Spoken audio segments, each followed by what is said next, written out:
ꯃꯌꯥꯝꯁꯤ ꯌꯥꯝꯅ ꯇꯨꯝꯅꯤꯡꯕꯒꯤ ꯃꯇꯝꯁꯨ ꯑꯣꯏꯔꯛꯑꯦ ꯉꯁꯥꯏ ꯑꯌꯨꯛꯀꯤ ꯅꯣꯡꯒꯤ ꯐꯤꯕꯝꯗꯨ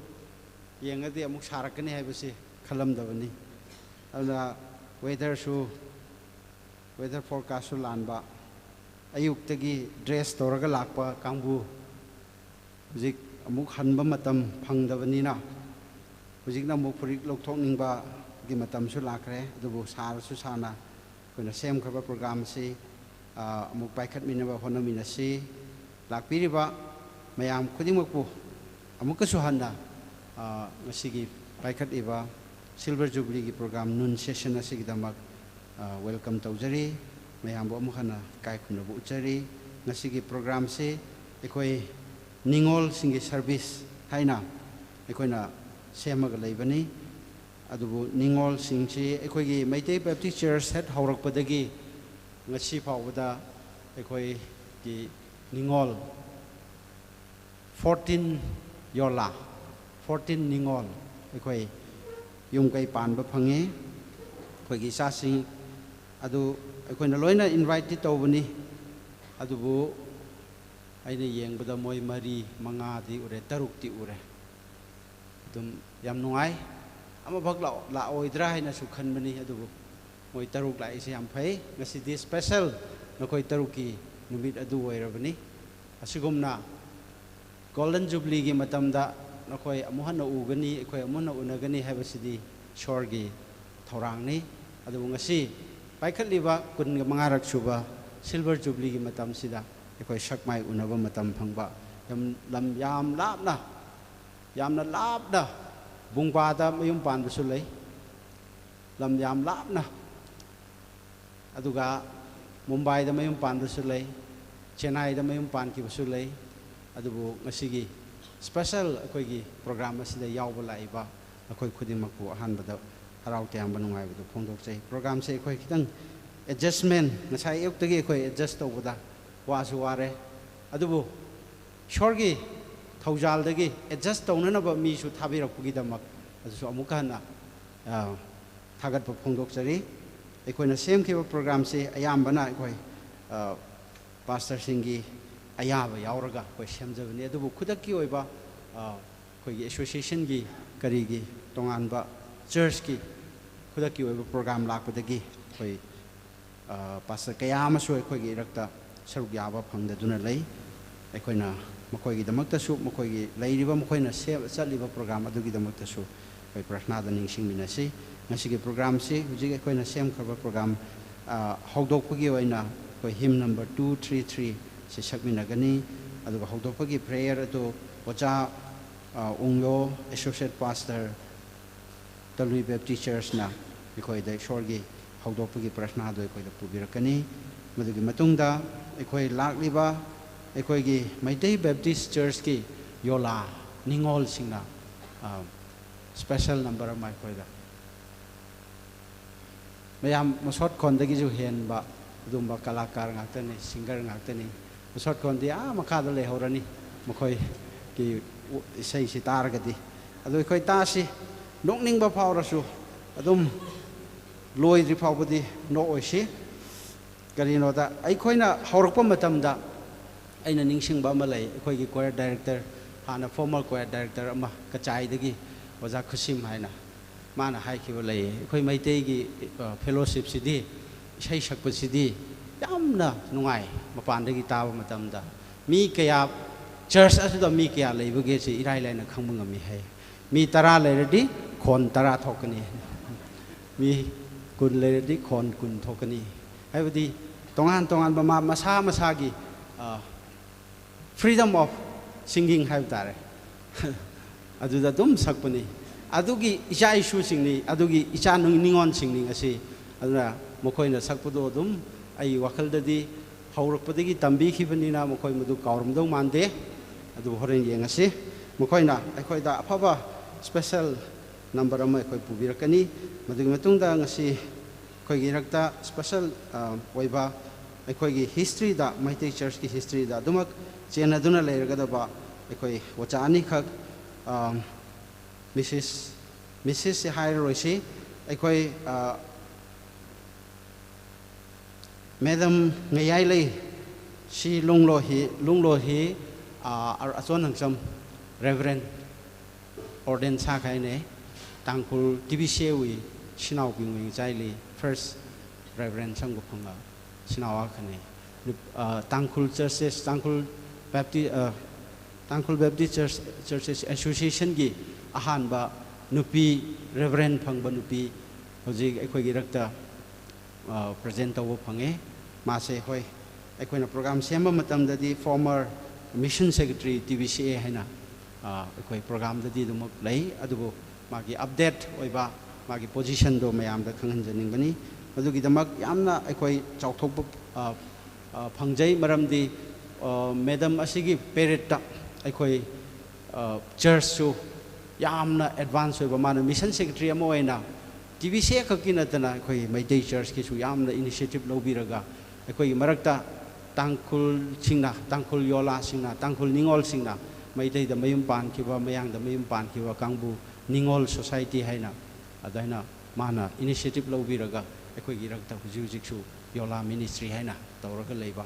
adu gi initiative loramba nupi ama khakni yamna challenging oiba adu marak ta ki speech dum toina taba phangani YouTube ta amada masi yamna ekhoi gi damakta su yamna maru oiba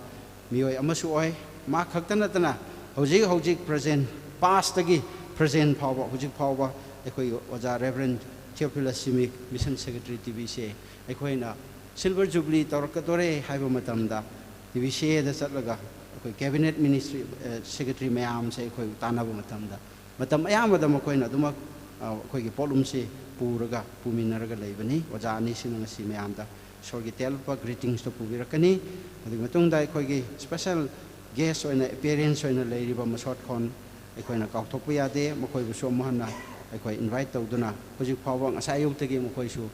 lengdana amuk leibiri madugi damakta amuk suna thagat poina horen ekhoi special number su taminagani madugi matungda di ekhoi gi tonganba ngasigi jubilee asigi ekhoina piba yaba ekhoi gi thorang tawriba jubilee committee na tawriba present mayam se pithoknabagi tanja do ekhoi lominagani aduna program se matam changdanaba ekhoi hawdok asi hymn number 233 se ekhoi lep khatlaga sai haraga ekhoi hawdok asi madugi matungda waja ungyona prashna do tawbisno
Ray kamataya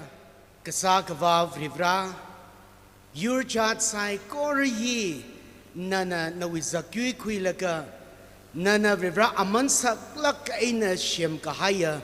mikumona yurchat ngataida rivra kachihi roh azak aina culture aina yang laka rivra chithaye kanawi mangaliva saklak kaina nana shem kui hauda nawi naungara Jishu Krista lishit kasanga miping vrivrawi naungara na ta thai kuye aju proho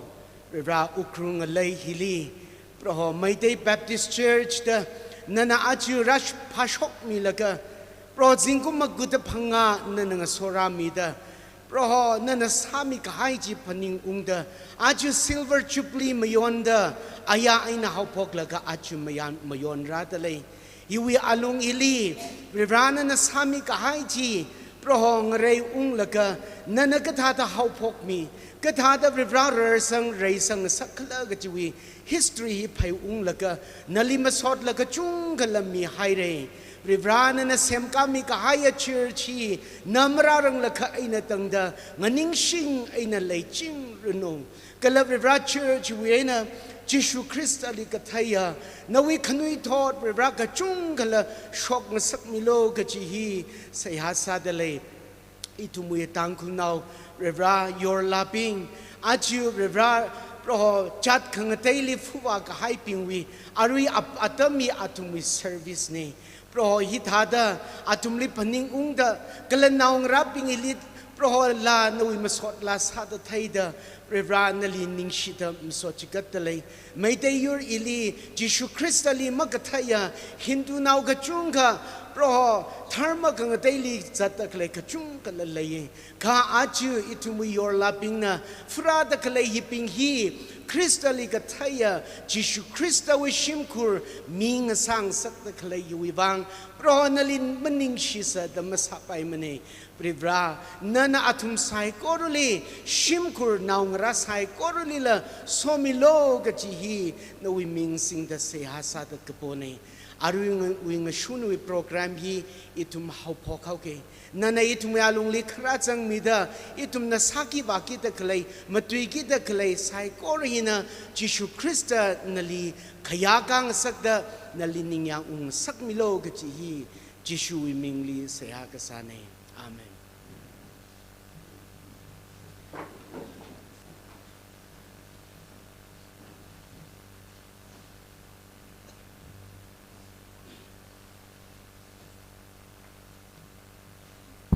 Hello.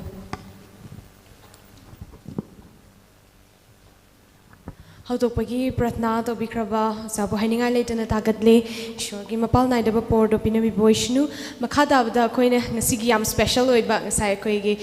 church ki secretary na su haibigre special number yamna special oiba number makoi tamina gani aduna matamse ningol group tasinajari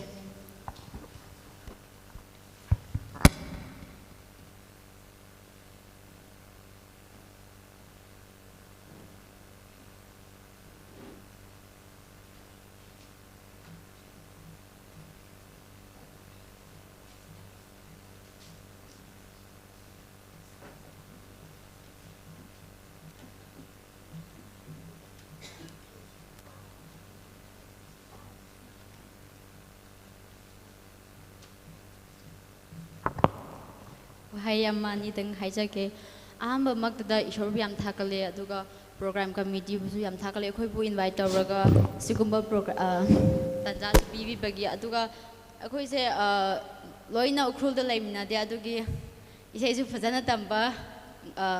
matam du laitre adu ngrang nung dang da tamjabnya soyan yawrasu khra kokpiwa haijake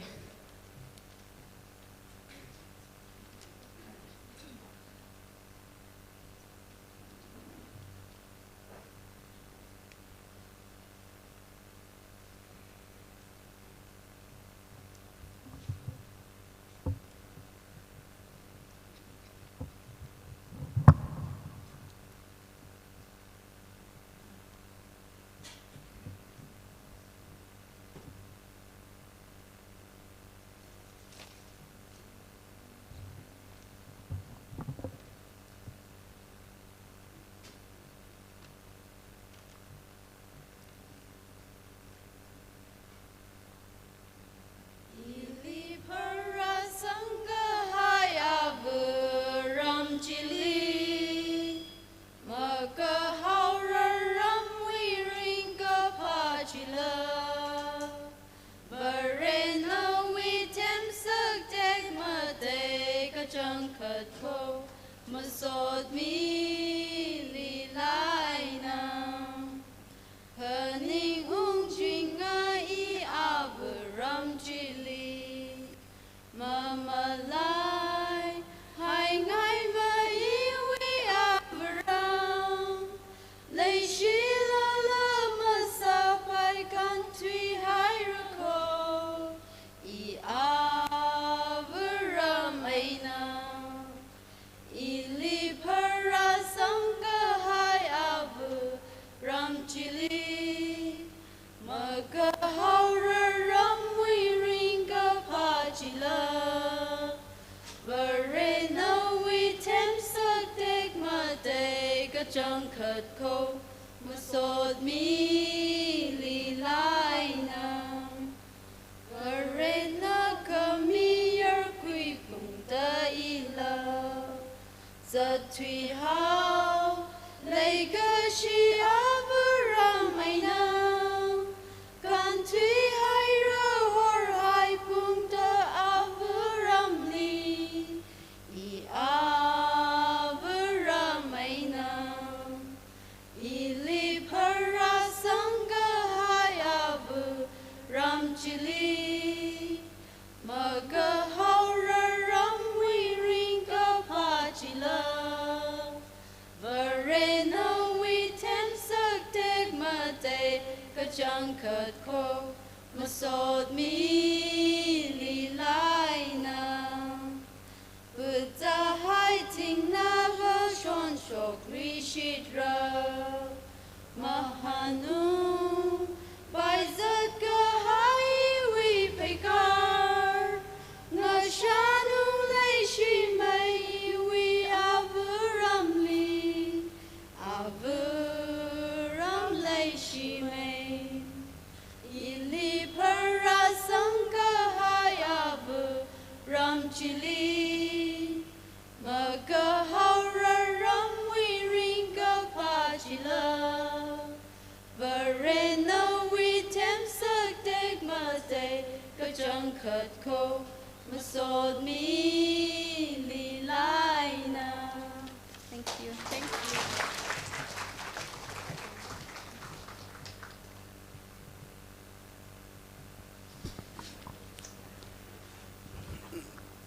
Maitei ningol singna kari londawa isai sakpano tampak tagi lai isil naw singna ngakpi gani mokoi si taseng namak maitei I ngaktani am thagale adugi artha pamagati horen secretary ga unabiyo maitei londa artha andok na ba Yam nungaire ngasigi special number PB ribaisa sigi mathakta sorgi lombanai da board PB boysunu makoi si ukrulda leitaba kuirabani adu tangkulon kabak kabak ningsing ambasi yam phai maitai lon di pura kaure moi hojikti ekhoi telapa ekhoi sorgi greetings to mem ngayai le si longlo Reverend Yale Si Long Lon Matam Lobis.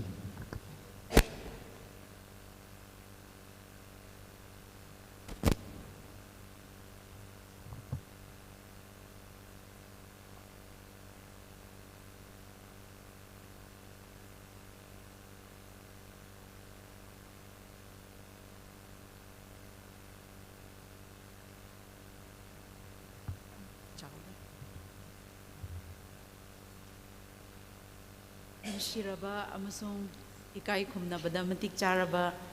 Maitai Baptist Church ki pastor, board of deacons, Maitai Baptist Association dagi laiba executive secretary amasung colleagues sing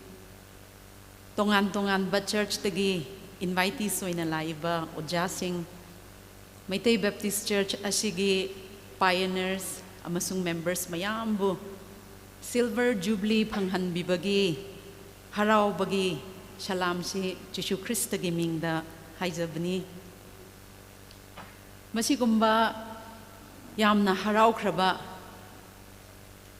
नुमित सिदा silver jubilee सिदा आइबुसु church सिना निंगसिंग बिदुना सुमाइना कौबिबसी आई ईश्वर की मिंग यामना थागदली अमसुंग ईश्वरबु आई हकी हराउबसु नंखोई मयामदसु आई फोंदोकजबनी प्रोग्राम की कमिटी मयामबसु कौबिबगी आई हकना थैंक यू हाइबसिसु फोंदोकजबनी Meitei Baptist church 25th year celebrate तौबसिदी अना खलगा मसिदी ईश्वरबु मैतै चर्च सिंखतना नतना अखोइना फावबा ईश्वरबु ngमखै लेतना थागतपा दरकार लेको हाइना खनबनी करिगिरा हाइबबु पोलना 1 Timothy गिदा सुमाइना 1 Timothy chapter 2 गी verse 4 5 6 सुमाइना हाय अना तंखुलोंदगी पाथोक जरगे इशामैना मी साइको रली कहुई संफंग सकगाई खमसुंग वी पोंग लीला थाई खुइंग सकगाई कजा वरे आखलै कला वरे अना मिविंग जाइली ngashik khame akhalai जिया ख्रिस्त जिशु आतम चाला कैना शाखी खमे मी साइको रवेवांग ngतंगमन आखलत चिकत खमे जिना ईश्वरना मी मयामबु अफबा अमसुंग अचुंबा हाइबदु खंगहन्निंगे कनाबुसु मांगहन्निंगदे हाइबसी अस ईश्वर सिगी वाहै सिदी याम चुम्मेको अखोइ तांकुल इचिन इनाव सिंखत नतेने ईश्वर खंगबा दरकार ताबसी मैतै इचिन इनाव सिंसु जिशु ख्रिस्त सि ईश्वर हाइबदु मथन्दने महबतनिको हाइबसी खंगहनबसी याम दरकार तायको हाइबसी खल्लगा ईश्वर ngasi नुमित सिदी मैतै बैप्टिस्ट चर्च की मेंबर खत्तना नतना अखो यावना ईश्वर बो थाकतवा हाइबसी यामना दरकार ताए तंखुलोंद हाइरदी ngई फलुंगे ईश्वर बो थाकतब यादे तंखु सिंखत नतना जिशु ख्रिस्त लौसिनबा हाइबसिदी मयाम जी मैतै इचिन नाउसिंगे शरुकसु यावबनिको मदुकी तमक्ता ईश्वरना जानबिदुना ngasiदी उख्रुल सिदा लेरिबा मैतै इचिन इनाउसिंगसु जिशु ख्रिस्त कनानो हाइबसि खंगनबा हाइबसि ईश्वर बो याम थागतपनी मसिदा योरलागी मतम ओइबनिना अइना योरला सिंबसु नखोइबुसु याम थागतले हाइना हाइनिंगी अखोइगे तंखुल योरला सिंग नखोइबु ईश्वरना सिजिनबिदुना नखोइगी मपानना नहाकी नपुरोइबसिंग ngasiदी नखोइगी फैमिली सि जिशु ख्रिस्त लौसिनबा फंगबनी मदु खक्तना Meitei Baptist church हाइबसि नखो यावना सुमाइना सागतपनिको 25 years you're नखोइ होजिकती Jisshu Christ लौसिनग्रबा Jisshu ख्रिस्तगी सेबोकनी हाइना नखोइना खंगबसि 25 years ओइग्रे ईश्वरबु याम थागतली योरला सादक लेबिंग हांगाय नखो योरला सिंग ईश्वरना नखोइबु सिजिनबिबसि क्याम ईश्वरगी मतिक मगाल फोंदोकपनो हाइबसि खंगागा नथुमहि मताइ मैखारदा सिमखुरविबां फा खमै मिरेन रिंगबाय हतना फलुंग रखो 25 years celebrate तवे हाइदना मदु तो तोकदम नतेने मांगदा लेरिबा अखोइगी जर्नी से चर्च की जर्नी सिदा तंखुलगी योरला नना बरेसि विशिम खुरैना रगालगा अजनवी गहरली नविशिम खुरली वरेसिया ngसालगा चर्च मेंबर्स हादक लेहि मंगा सोमलीला नधुम थुकमै खादा गहरा ngara napuroiba singdi kanana khang kharadi jisu christ lawsin basi 25 years khat to oiram busu aine kharadi 25 years su suram khiroi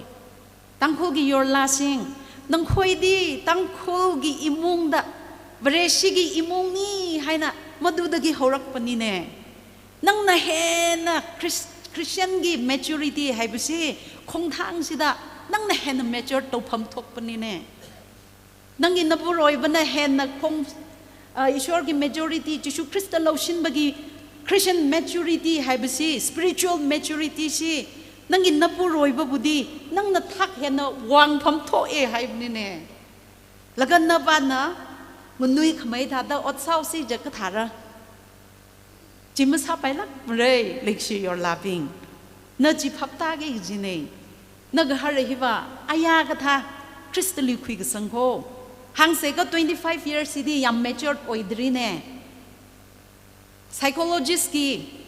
มาตุงินน่ะมีโอยบ่ให้บุษีไอ้คุยกี brain กี growth and development ให้บุษี fully mature ตัวบ่ให้บุษี24 years เนี่ยให้เนี่ย fully 25 ให้ระดี adulthood เฮ้ยยารอนลาบบุงกับผาให้บุดู adulthood ดูดภาพนี่เนี่ย25 years ให้บุษีดี fully mature โอยระกะขังบ้าให้ชิงบ้าให้บุษีพัฒนาขังเรให้บุกีพี่บัมดูยาวดรีบนี่เนี่ย adulthood นี่ให้ระดีเขาตั้งเขาอิชูวิโอลาบิงนั่นทุ่มบ้าประเทศชิมคุลิพระสังเกตเดอร์กะนักฮาราวิมังลาเรนจิลีนั่นนับให้การทุกไม่การดัดจัดไงยี่กจีนี่อาจจะห่างไงเขา25 years celebrate the way ให้ดนะมาสิดตกกระดับนัดเตตั้งเขาโยลาบิงช่องฟูจัดบากิดักลีฮีนั่นน่ะ major ทำไมการดัดจัดกี่กจีเขานักฮารังราลีขยากเสียเขาอย่าลงลีมังลาเรนไพการจีเนื้อปานนวัชุงไม่คาร์แล้วก็นั่นน่ะทันกี่จีลักโค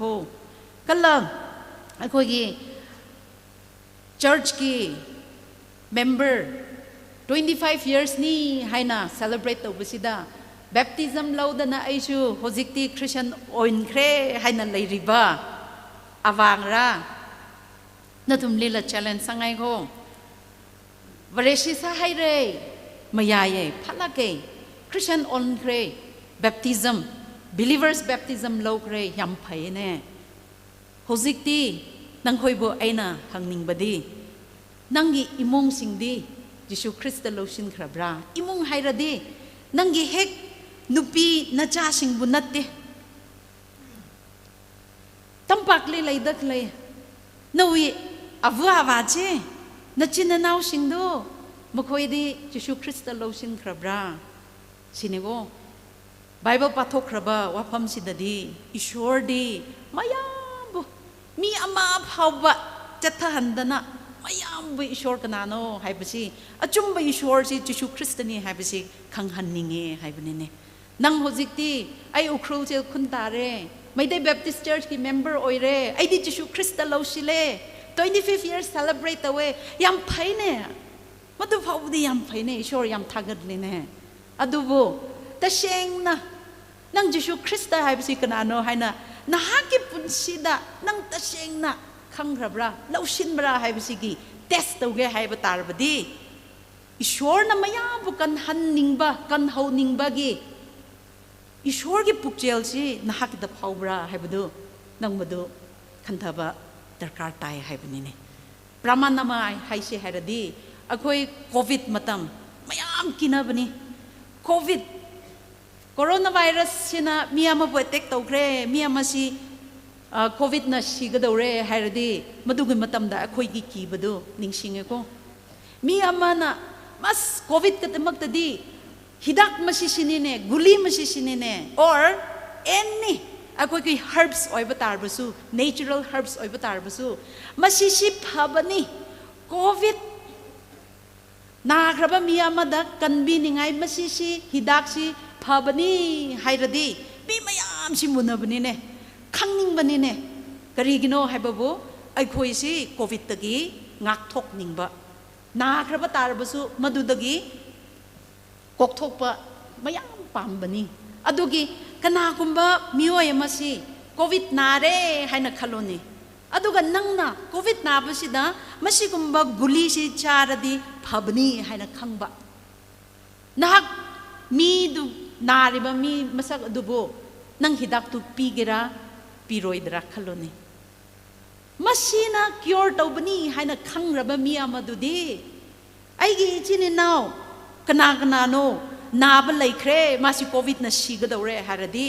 ꯀꯟꯍꯧꯅꯤꯡꯉꯤ ꯄꯨꯛꯆꯦꯜ ꯆꯦꯜꯂꯦꯅꯦ ꯑꯩꯈꯣꯏꯒꯤꯗ ꯄꯤꯅꯤꯡꯉꯦꯅꯦ ꯑꯁ ꯃꯁꯤꯅꯤ ꯍꯤꯗꯥꯛꯁꯤ ꯆꯥꯎ ꯅꯪ ꯀꯟꯍꯧꯕ ꯗꯔꯀꯥꯔ ꯇꯥꯔꯗꯤ ꯀꯟꯅꯤꯡꯉꯗꯤ ꯃꯁꯤ ꯆꯥꯎ ꯍꯥꯏꯅ ꯄꯤꯖꯕ ꯍꯥꯏꯕꯁꯤ ꯑꯩꯈꯣꯏ ꯃꯤꯑꯣꯏꯕ ꯐꯥꯎꯕ ꯑꯩꯈꯣꯏ ꯃꯗꯨ ꯆꯦꯟꯕꯅꯤꯅꯦ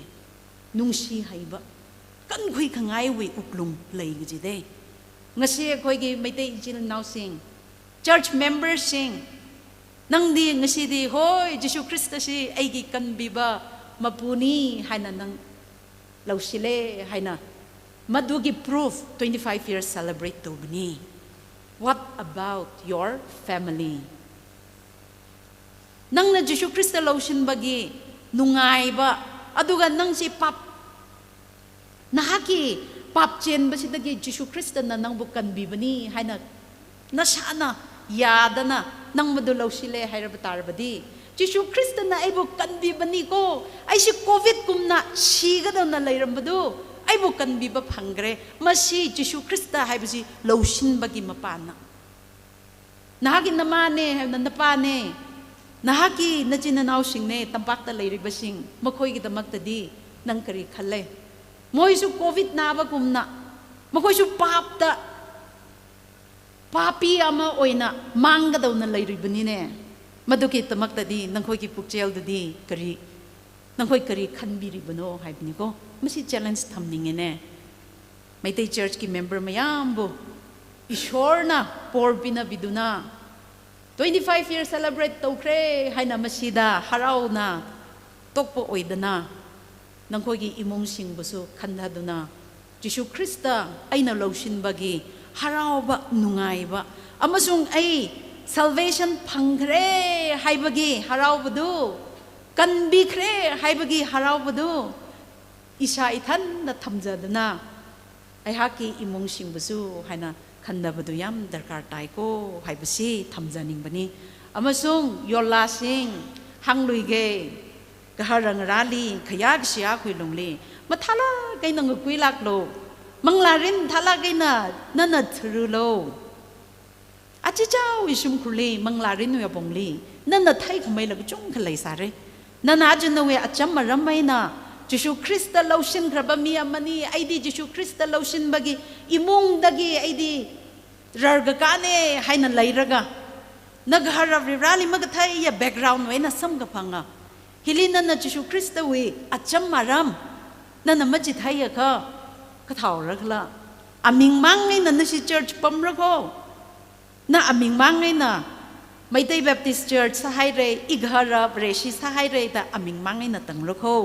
chimasa bai mane aju yor la phanga la ka ga saji tangkhul lo nei sai sa ene moi se tangkhul long hen na haiba male ne tangkhul de na la hang ge na thum hi Maitai Church wi yor la ko na thum khiba ma mai li simpan kla imang thing ma ko mathai mane kha phapta gi ji hiwa ngasi 25 years aigi church horak pham church si 25 years celebrate the way haina harau lak pasi nang hoi bu sum si khanna haning bani ko wafam si di thamjage kana dano noi na yum pali basi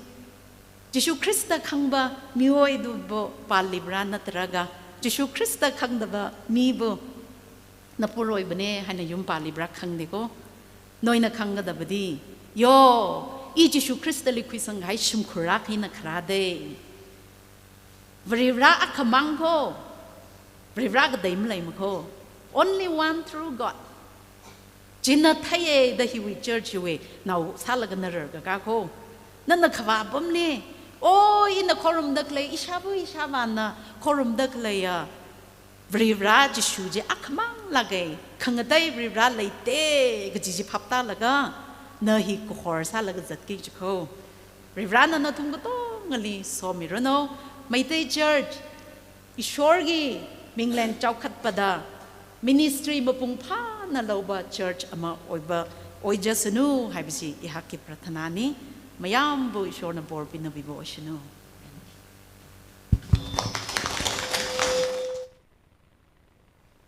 Hello. Thank you so much, Madam Reverend Yai Lacey Lunglo, for the greetings. Yamna nungaiche. ꯏꯁꯣꯔꯅ ꯍꯦꯟꯅ ꯍꯦꯟꯅ ꯕꯣꯔ ꯄꯤꯅꯕꯤꯕ ꯑꯣꯏꯁꯅꯨ ꯃꯈꯥ ꯇꯥꯕ ꯒ꯭ꯔꯤꯇꯤꯡꯁꯇ ꯑꯩꯈꯣꯏꯅ ꯑꯃꯨꯛ ꯏꯀꯥꯏ ꯈꯨꯝꯅꯖꯔꯕ ꯑꯣꯖꯥ ꯔꯤꯚꯔꯦꯟ ꯊꯤꯑꯣꯐꯤꯂꯁ ꯖꯤꯃꯤꯛ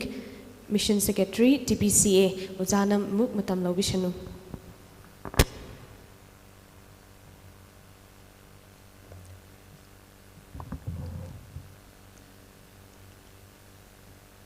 ꯑꯩꯒꯤ ꯅꯨꯡꯁꯤꯖꯈ꯭ꯔꯕ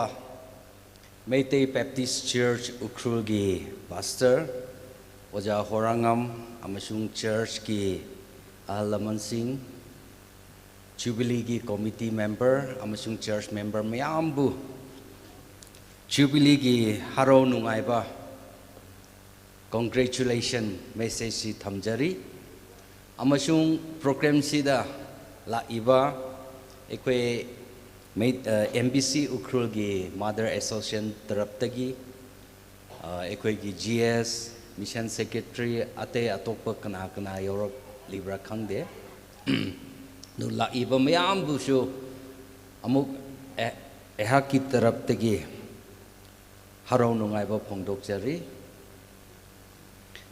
ꯇꯥꯡꯈꯨꯜ ꯆꯔꯆꯦꯁꯀꯤ ꯄꯥꯁꯇꯔꯁꯤꯡ ꯆꯔꯆꯀꯤ ꯗꯤꯂꯤꯒꯦꯠꯁꯤꯡ ꯂꯥꯛꯏꯕ ꯃꯌꯥꯝꯕꯨꯁꯨ haraw nungayba phongdokjari and then ngasigi special oiba ekhoi Meitei Baptist Church ki yorlasing noibusu yamna thakachari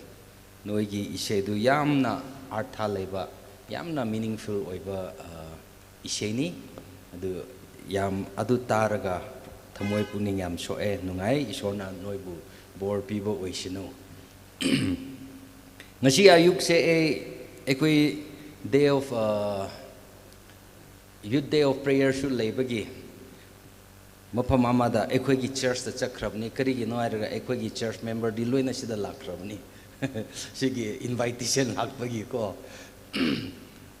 adu aina ayuk hokatpada nong churambadуда egi wakhanda phaurakpasi karino airaga as ishorna Meitei Baptist Church ukhul yamna nungsiba male ekhoi tangkhul singna Inkon kari mahemron thaba haurge hena prathna tawrusu nong chubi de luingai ni su loire luir phanik su loire chaga daga thakpa da loina prathna su loire nong chu chudre adubu MBC Ukrul na hek program pai khatpaga nong chu basidi ishorna su moi bu henna nungsiba maleda aina egi wakhanda phaurakpani ko ekoi gi ahan singi tangkhul sigi haina badi any program da nong churadi adu ishor gi bor ni hai do ishor na soidna bor pibo oisinu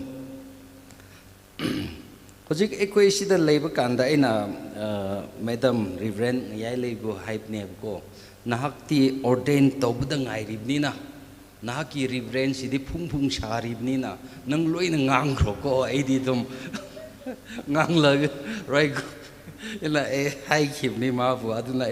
yam kui na ngang wai ishorgi wahe ama pathokani aina pathoke doribo wahe se jubilee ga kari su mari leina taba bible verse ni adubu aina kari gi damak si pathokpano haibasi dum mathang haijarake Joshua chapter 1 gi verses 7 and 8 to 8 pathok jage akan bada oyu amasung thauna phau Eigi inai mosina nangonda piramba wayen yathang pum namak adu cheksing na nga u nahakna chatpa mafam khudingda mai paknaba madudagi yetta natraga oida leithoknu aduga nahakna wayen yathangi lairik ase tattana Pagadabani Maduda iriba pum namak adugi matung ina chekshina ngaknaba nahakna ahing nungtil chukpa madugi maramda wakhal taugadabani adu oirabadi nahaki pungsida chaukhatpa amasung mai pakpa oigani Paul gi chithi paba kanda Paul na adu matam gi churches pu yam thauna leina phauna haiba ngam besidi ꯑꯩꯅ ꯏꯕꯨꯡꯉꯣ ꯖꯤꯁꯨ ꯈ꯭ꯔꯤꯁꯇꯗꯒꯤ ꯇꯝꯖꯈꯤꯕꯒꯨꯝꯅ ꯅꯈꯣꯏꯁꯨ ꯑꯩꯗꯒꯤ ꯇꯝꯖꯍꯧ ꯍꯥꯏꯕꯁꯦ ꯕꯣꯜꯗꯤ ꯌꯥꯝ ꯀꯔꯤ ꯍꯪꯒꯣꯏꯕ ꯂꯩꯇꯗꯨꯅ ꯍꯥꯏꯕ ꯉꯝꯒꯅꯤ ꯉꯁꯤ ꯑꯩꯍꯥꯛꯅ ꯁꯤꯗ ꯂꯦꯞꯂꯒ ꯑꯦꯁꯣꯁꯤꯌꯦꯁꯟ ꯑꯃꯒꯤ ꯃꯤꯁꯟ ꯁꯦꯀ꯭ꯔꯦꯇꯔꯤ ꯑꯣꯏꯔꯒ ꯃꯩꯇꯩ ꯕꯦꯞꯇꯤꯁ ꯆꯔꯆ ꯇꯥꯡꯈꯨꯜꯁꯤꯡꯅ ꯈ꯭ꯔꯤꯁꯇꯗꯒꯤ ꯇꯝꯖꯈꯤꯕꯗꯨ ꯀꯨꯝꯅ ꯍꯧꯖꯤꯛꯇꯤ ꯇꯥꯡꯈꯨꯜꯒꯤ ꯇꯨꯡ ꯏꯜꯂꯣ ꯍꯥꯏꯅ ꯍꯥꯏꯒꯗꯕꯁꯤꯗꯤ ꯈꯔ ꯐꯔꯛ ꯇꯥꯕ ꯂꯩꯒꯗꯧ ꯃꯥꯜꯂꯦ ꯀꯣ khara pharak tagadaw male haibdi tangkhulna bible dagi phachana chumna tamkhibadu khara watpakumna ui aduna ngasi aina jubilee gi celebration si sum chathaduna hojikti loirani adu nakhoina sida chakhiba tarasu aina nakhoibu church singbu message ama thambining badudi tangkhul marakta leibani haina tangkhul na tawba makhaidu tangkhul churches na tawba makhaidu tung ingani moigi mataw mawong tamgani haibasi tawbiganu but bible na kari haibra kari iribra haibase masi chat ningai hotnau tangkhul dagi noina tamjaba yaba afaba ama ani leiradi tamjahau adubu tangkhul na si tawe hena church niyom niti rom da changkhiba taradi kaya mahe panba church oiroi duna maitai church mahe panba oiningai gi damak tangkhul sing na kari tawbra haina noina yengba budi henna bible na kari haibra ishor na kari tawhaningbra haibasida henna importance thamhaninge maitai baptist church ukrul se strategic mafam amada leiriba church ni ekoi MBA Maitai Baptist Association gidamak yam thajaba yaba MBA Association na dependable oiba church ama oheningi aduna church na struggle tawgadabasidi ekoi tangkhul association ga Maitai Baptist Association gi relationship se henna nungsi chana ningai gi damak hot nagadabasidi MBC ukrushi oibani ko aduna noina hot nagadabni ekoi association ani si henna tinarga thabak si pangthok ningai adugi role du MBC ukrul sina sanagadabni ekoi Imphal Valley da hojikchu ishor gi thabak tawgadaba yam leiri aduna adu karmaina ekoi thabak tu tawshara aduga adu tawbu yaningai gi damak tangkhul churches singbu haibigadaba information pigadaba invite tawgadaba si MBC na role sanagadabani aduna sida leiriba MBC church leaders mayambu hojik aina Joshua chapter 1 verses 7-8 ta pathokiba kumna ko nakhoi se khara check shilu do not turn to the left and to the right but meditate in the word of God Vivrawi tuichiling a shung a ya palaka sadlo oi ashin hit other sadly oh it other sadly hit other the mushuti I say go eh jubilee have this shini oh hat kadavni adu tawgadavni give tawgadavni shi tawgadavni adurom the chatkanu but spiritual rom da changani hojikchu khanglamne ekoi pastor na luchingaga aigi da jubilee celebrate tawgani budget asukni lakni shiki tawgani haiba kanda aina tawgunu aina haibadi haikhibani ko yes we have ishobu thagat ningai maram yam lei haibadi sikumba mafam da su na khoi singna hotnaraga church ama lingkat laga church ama puraga hojik chahi 25 years shukraba habase masidi yamna remarkable oiba ko yamna chothok ningai oibni ko aduna si gi hotna bada yaurak kraba myambu isona bor piba oishino and then hojikti ekoi mathangi golden platinum centenary masi bang da lakke dori basida ekoi kari tawshara habasi redefine tawre herga ekoi gi vision mission si yamna clear oi haningi just niyom niti rom da chang da duna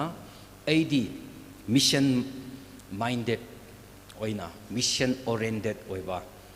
vision do amala haningi hoi 25 years sidadi ekoi isa lep ningai hotna ringai da thaba chingre adu hojikti ekoi lep pangamkre ekoi lep kre aduna hoji lakke doriba another landmark 25 years sidadi ekoi na leiriba ekoi gi manak da leiriba tangkul churches mayam bu ekoi khomjilaga meitei tampakta ekoi church shumuk sagani shumuk Christian oheningai missionary shumuk thagani haibagi challenge kumadu adurom da thokaninge ko and we ekoi association oina ekoi churches we are ready to go along with you ekoi di noina adu taurase haibakanda ekoi association churches sing harau na noigi tung ilaga noibu support piraga mateng si ekoi pijagani aduna nakoi gi through dagi ekoi gi tangkul da leiriba resources manpower oirasu financial oirasu spiritual wisdom oirasu adu laure harga tu ekoi metei tampak tu da thadare harga effective oiba thabak amadu pangtok ningai adugi wakhanda thamme harga coming 25 years ki plan chi tawhaningi aduna adurom da ekoi khara mai onsi ngasi sida ningol la iba myam basu aina wari masi thamningi hojiki MBC ukrul shakat khibasida tangkul yorlar singi role yam yau khibani adukumna hojikti noina MBC dagi ningol oina thokraba noi singna kadai da leirasu ekoi si MBC gi door sparer oina ekoi chatlibani chatpa mapam da ekoi church ishor ki da man lep kani haibagi wakhandu thamme haraga noi church ki leadership bu wari sharo for example nois na kari kumba mete tampakta kari kumba lekai da yum palaga leiba oiradi si aina paliba si gi area da ekoi church haningi ekoi ishor gi pau sengdok ningi sigidamak ekoi gi da pratna tobiu mateng pibiu hairadi we are ready ekoi hotnage aduga ekoi mayam se khut samnaraga hotnare hairga ekoi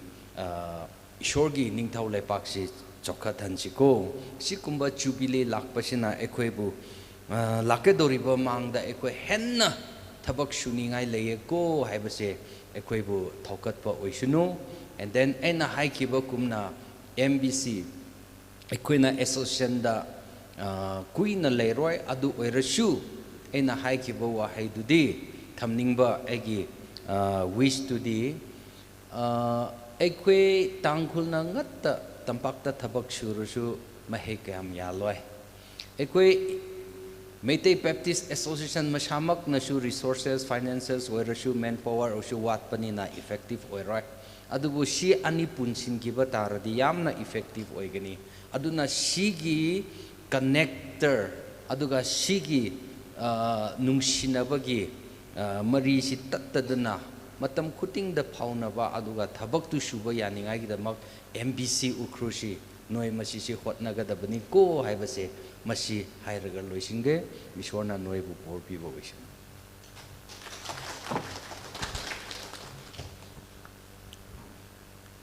Reverend Theophilus Semek, Mission Secretary TVC, Ozawu Yam Tagatsuri, Amalyam Laba, Shorgi, Wahi Galunana, greetings Pibiba, Shorgi, in the Tagatsabagalunana, Zagi, Ministry Hen Mapung Papa, Shona Pangbi Boishano, Hositi, Equina, Tumningba, Choktaba, Amuk Kanganaba, Madu, Dekat Poina, Kogi Mashot Con, Lady, Mayam Kaubigano. Hujikso short con git team na ekoi bo mo hana encourage to bigani puning thon bigani mo koi khoi thum narba khonjel na ekoi bu kayamuk yauna ꯑꯩꯈꯣꯏꯒꯤ ꯊꯋꯥꯏ ꯍꯛꯆꯥꯡ ꯇꯦꯛꯈꯠꯄ ꯉꯝꯕꯒꯦ ꯍꯥꯏꯕꯗꯨ ꯑꯩꯈꯣꯏ ꯌꯦꯡꯃꯤꯟꯅꯁꯤ ꯁꯣꯠꯀꯣꯟ ꯄꯥꯔꯇꯤꯕꯨ ꯃꯇꯝ ꯄꯤꯕꯤꯔꯤ ꯃꯇꯝ ꯄꯤꯖꯔꯤ ꯏꯁꯩ 10ꯃꯨꯛꯇꯪ ꯑꯣꯏꯔꯕꯁꯨ ꯌꯥꯝꯗꯕꯤꯗ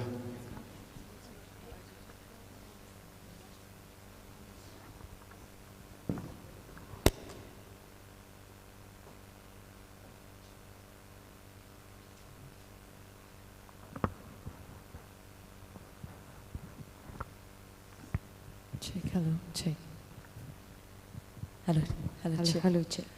ꯑꯩꯈꯣꯏ ꯃꯌꯥꯝ ꯅꯨꯡꯉꯥꯏꯔꯤꯀꯣ ꯍꯧꯖꯤꯛꯇꯤ ꯆꯥꯛ ꯆꯥꯈ꯭ꯔꯕꯅꯤꯅ ꯃꯩꯇꯩꯂꯣꯟ ꯈꯔ ꯊꯣꯛꯈ꯭ꯔꯦ ꯌꯥꯝ ꯅꯨꯡꯉꯥꯏꯌꯦ ꯉꯁꯥꯏ ꯑꯩꯈꯣꯏ ꯃꯩꯇꯩ ꯏꯁꯩ ꯁꯛꯈ꯭ꯔꯦ ꯍꯧꯖꯤꯛꯇꯤ ꯑꯩꯈꯣꯏ ꯇꯥꯡꯈꯨꯜꯒꯤ ꯑꯃꯨꯛ ꯁꯛꯀꯦꯀꯣ ꯈꯔꯗꯤ ꯍꯩꯔꯦꯀꯣ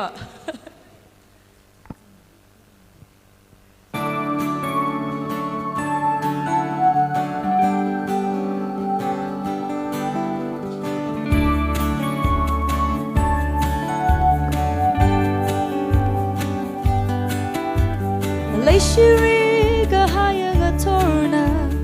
pungrami ga ho Tingna ha shiri shira ribri blasa Ungsari shaksami asakavat ki chansam nido Uglungna yanga na vauli bro temsa yang lama kui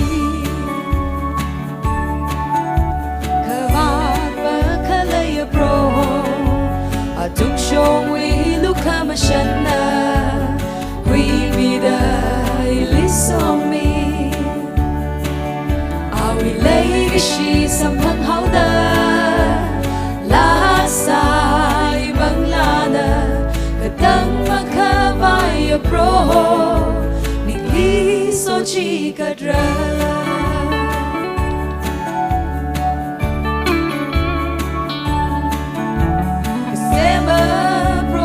Tem shimei ning na mashan quire ning chu tem lagi na ra kui how da shim kur na sot now sem kami mirin bei chao da sing ham sing rot na so mi ha na ming li kaya shi ching ra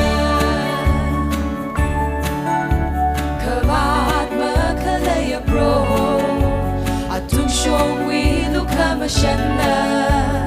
We meet the list on me. I will lay she some pang how the la sai banglana. Kadang makavay bro, ning li so chika dra.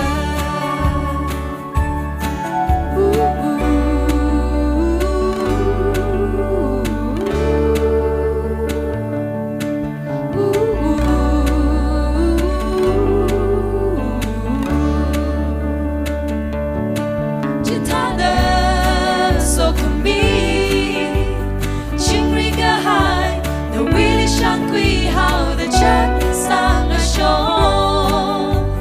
nang a lemli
lui mi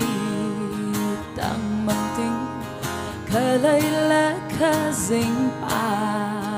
ta rồi đã khờ lấy cruise rít sang ba hun na khờ chia si bằng dính ru mơ em lui la khi khờ chi thái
Hello.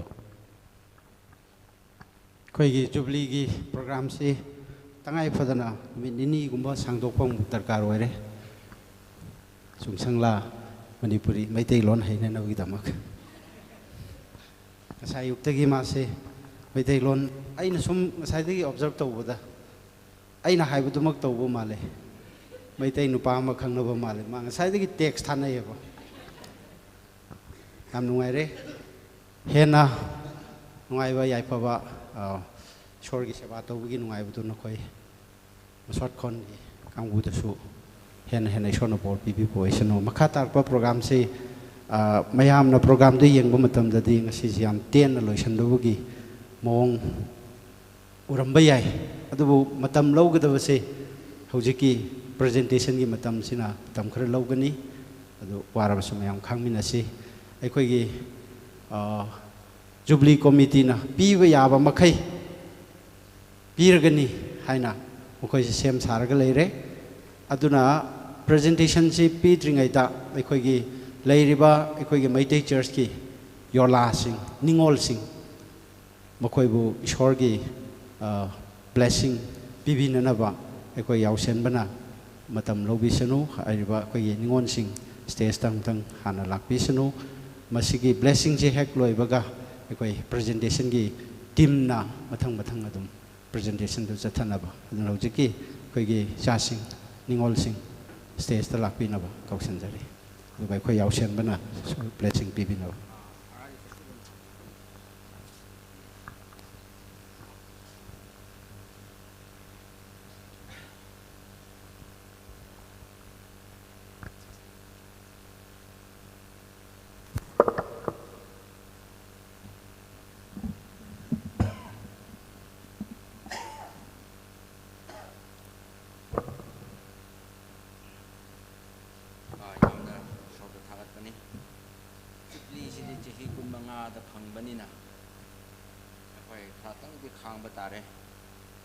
Madu limit ona pangthok laga koi chukti si mapung phahau drabdi miyama gi punchi da pangthok hau daga program su oirakani aduna aigi matam aduga ekhoine chukli sida pana ba gi matam aise ekoi ochigi lakhliba ekoi gi nushirba ekoi gi Mission Secretary na akwai tangkol ke Jubilee gumna pangthokno haina katna hai oh tabadadi yamna nungai pangthokpada tangkol gi gumna pangthoktarabadi horai phukhaina ga dawa filai banina pangthoktabasu yaye habise akwai wakhanda tawrabadi mapungdi di pharoi adugi damakta misi akwai na matam asi yamna limit tawrabasu matam asigi marakta aikoina chenba thaba pangthokpo oirabasu khatang da oirabasu aisu minute manga tarara ai khatang lohawninba maramdi aikoina Jubilee pangthokbanda yola ningwan ching hai bisi maru aina aikoina tangpo gi Jubilee topa gi Jubilee pangthokbudi khangdri atoba gi chati ne Jubilee pangthokbudi khangdri go debo akoi gi tangkhonda pangthokpa ganda di akoi yola hai bisi yamna nungsiba yola hai bisi kramoi ni hingmana go hai bisi church ki alaman chingna tikat bagi matam su oi yum no na tikat ba su oi ko yum me palage numit adu degi lak da bide sigre hai bagi pau ta bagi wari su yam lai adu bo ai khau Christian ama oi bagi punchi se de machan do pa machan do pi chingna kramoi ni hingli bano hai bagi tikat pham tikat ba adu ai khoi Christian ama ki doctrine ji oi ram ya hai na khale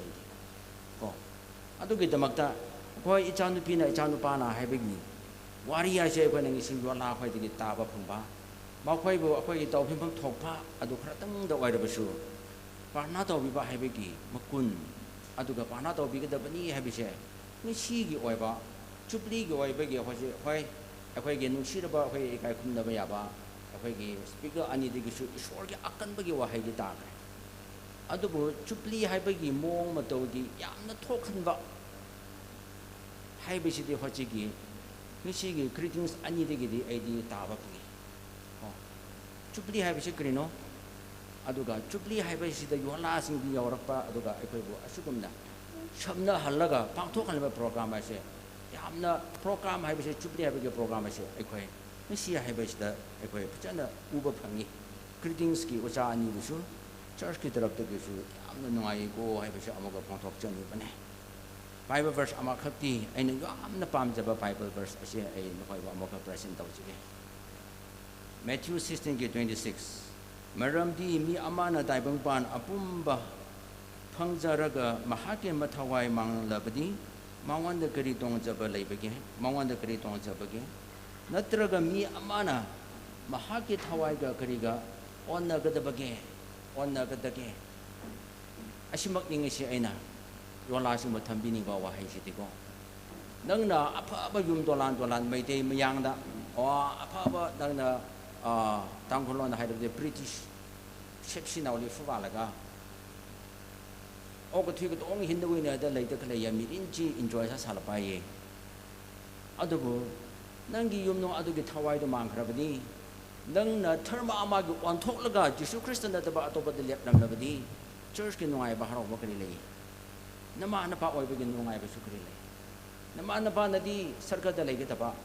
Nandi नोरोक चकदबा थाइबंबागे लोइना फंगजरबा नंगना नोरोक चकदबा नमा नपा के नुआय बा हाइबसे अदुदे लेती अदुगे दमकता ngisi नंगी mama मपाना लेदिबा church असिकी doctrine दिक्रेरा हाइरगा नंसु सरगा सतगदबनी को चानपी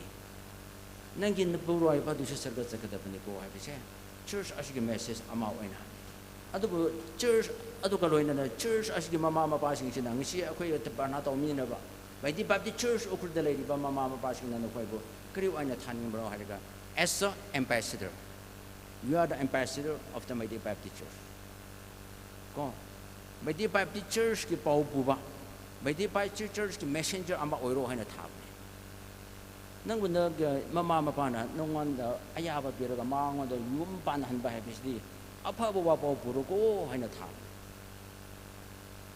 याम न नुआय न ताइबं बांगी लंथुम याम खोमजलगा हिंगो को है बिसे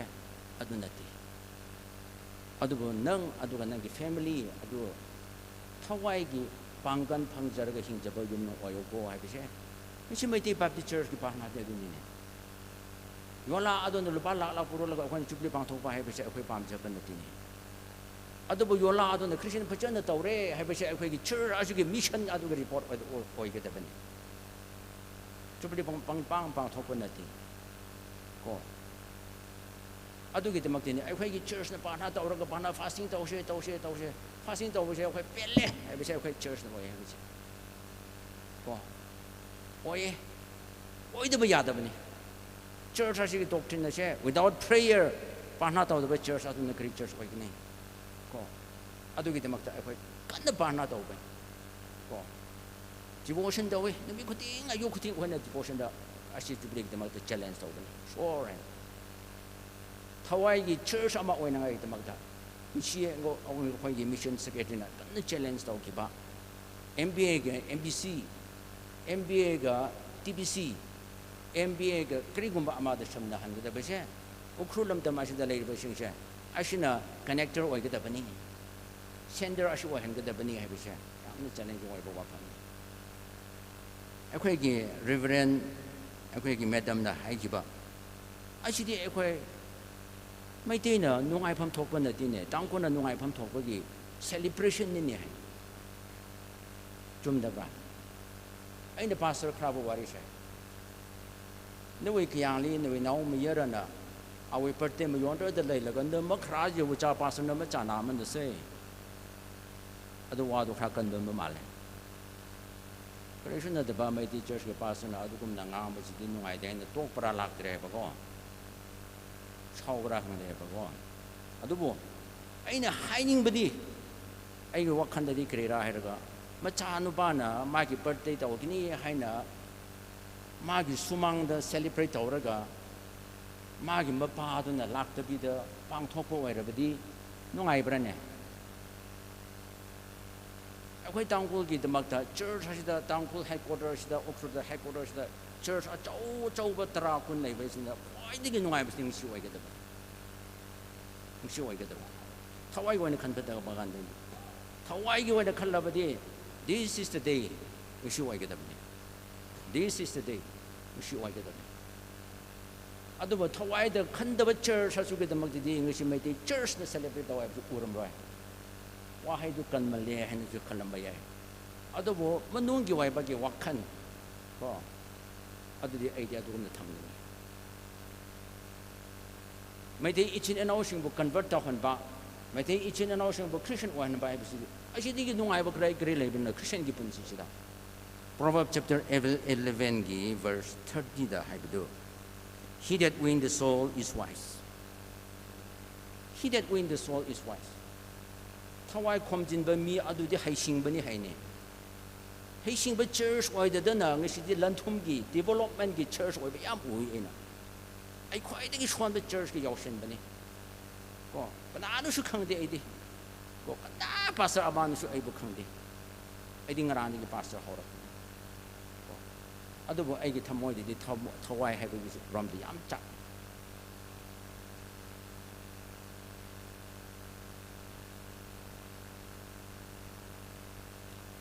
ꯑꯩꯈꯣꯏꯒꯤ ꯆꯔꯆꯀꯤ ꯔꯤꯄꯣꯔꯠ ꯑꯣꯏꯅ ꯑꯩꯈꯣꯏꯅ ꯌꯨꯝ ꯑꯁꯤ 2023ꯗ ꯂꯣꯏꯁꯤꯜꯂꯦ ꯑꯩꯈꯣꯏ ꯍꯧꯖꯤꯛ ꯐꯥꯎꯕ ꯇꯤꯌꯨ ꯇꯥꯔꯒ ꯂꯩ ꯑꯗꯨ ꯑꯣꯏꯔꯕꯁꯨ ꯑꯩꯈꯣꯏ ꯍꯧꯀꯨꯝꯗꯒꯤ ꯑꯩꯈꯣꯏ ꯃꯩꯇꯩ ꯇꯝꯄꯥꯛꯇ evangelist ama yokhaga lai aidi maitei gi MBA shikshin su adu hai thokadra in su khandani ko thakat pa gi wahai ko ai khoi yam wara bu su tv star bu su ai khoi maitei church a tambak da thawai gi lanmi thada ba yati thawai gi endeavors in thada ba yati hena adu the evangelist ama thale tolop akhoi church na full sponsor dawre yam nungai aidi ꯑꯩꯒꯤ ꯊꯤꯑꯣꯂꯣꯖꯤ ꯍꯥꯏꯕ ꯇꯥꯔꯦ ꯑꯩꯅ ꯈꯔ ꯐꯥꯞ ꯇꯥꯕꯒꯤ ꯃꯇꯨꯡ ꯏꯟꯅ ꯑꯗꯨꯃꯛ ꯑꯩ ꯄꯥꯡꯊꯣꯛꯅꯤꯡꯉꯤ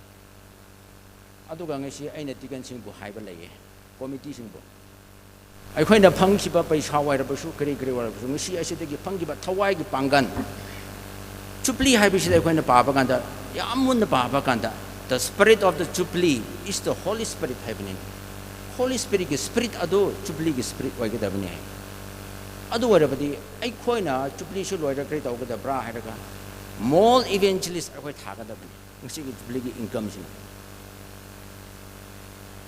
ꯀꯗꯥꯏꯗ ꯃꯩꯇꯩ ꯇꯝꯄꯥꯛ ꯏꯆꯤꯟ ꯏꯅꯥꯎꯁꯤꯡꯕꯨ ꯊꯥꯒꯗꯕꯅꯤ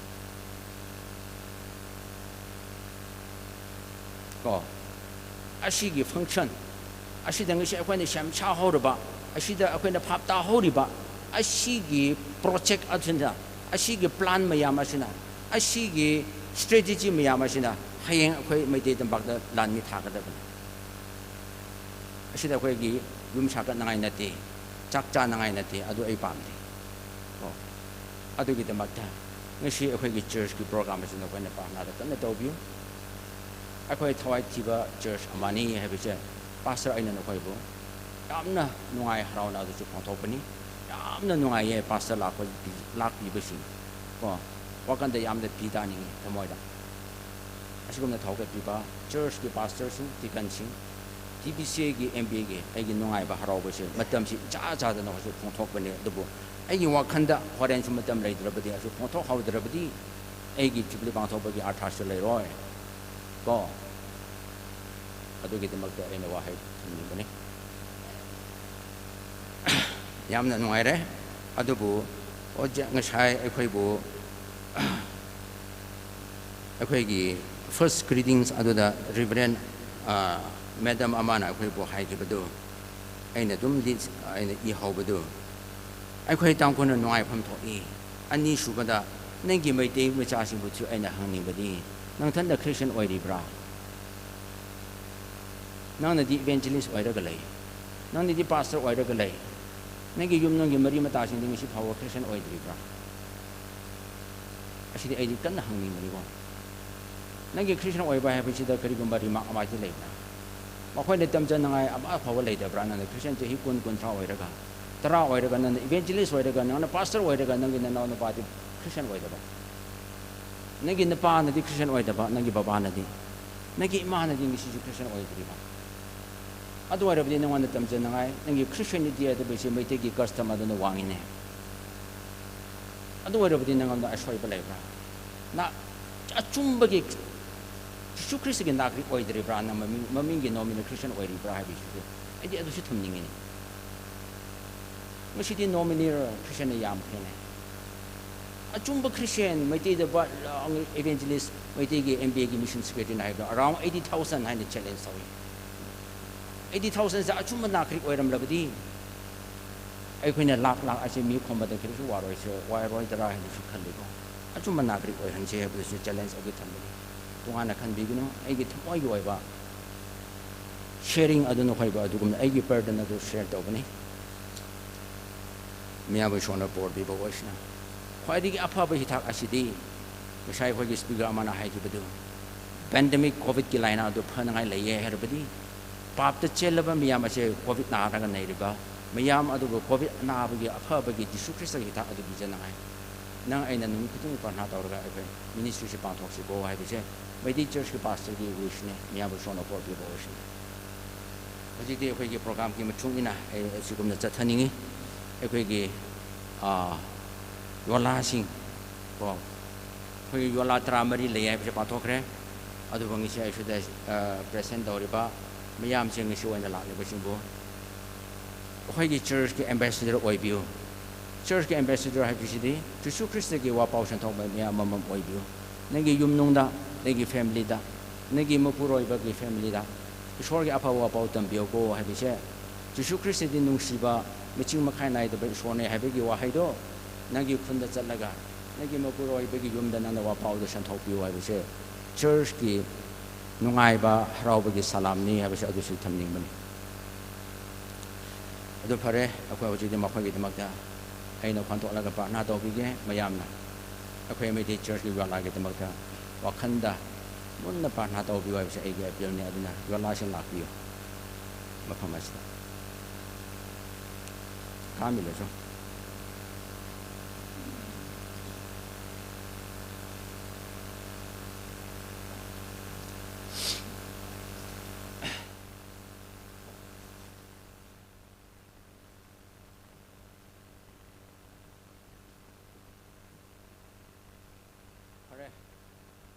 हाइरिबा मिसि jubilee फंबगी वापाउ अदुदगी माखोइगे युमनुंसु अहोंबसु ओइरसुनो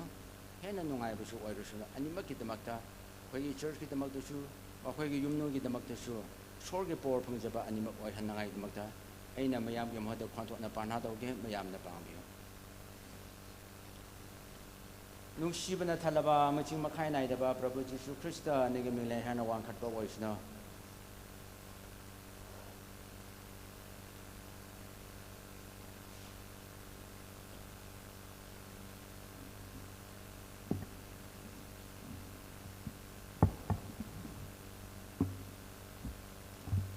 Mesti Media Baptist Church ki member oiriba mama mapa singki nungsirba macha sing ache makhoi ki yumpan ki damakta tungan tungan makhoi na khun lamdam tungan tungan jati tungan tungan chatkhrabisu ngasi akhoi na khurumni ba ishor haibisidi achumba ahingba ishorni ko ache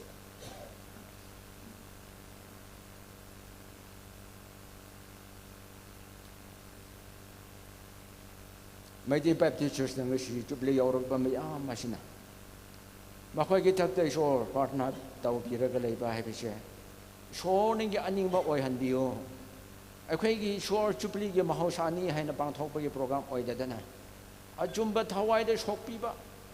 thawai da ngang biba ngamba ishor nang na ngang piraga ishor makhoi bu nungsibiba ba haibise de ishor taibungban gi mi leiram drabsu nang na nungsibiba misak amamam oihanbiyo haibise Ishor nang bu konnaraga nang bu ishor loinaraga chatpa family amama mohendiyo makhoi na ishor hingne ba punchi aduda makhoi gi mapuroi ba sing makhoi gi phifam akhoi kri su khangde adu bungisi chubli asigi aphabo gi wapau adu puraga makhoi na yum han ba ganda aphabo yum nong amama semkat ba oirasino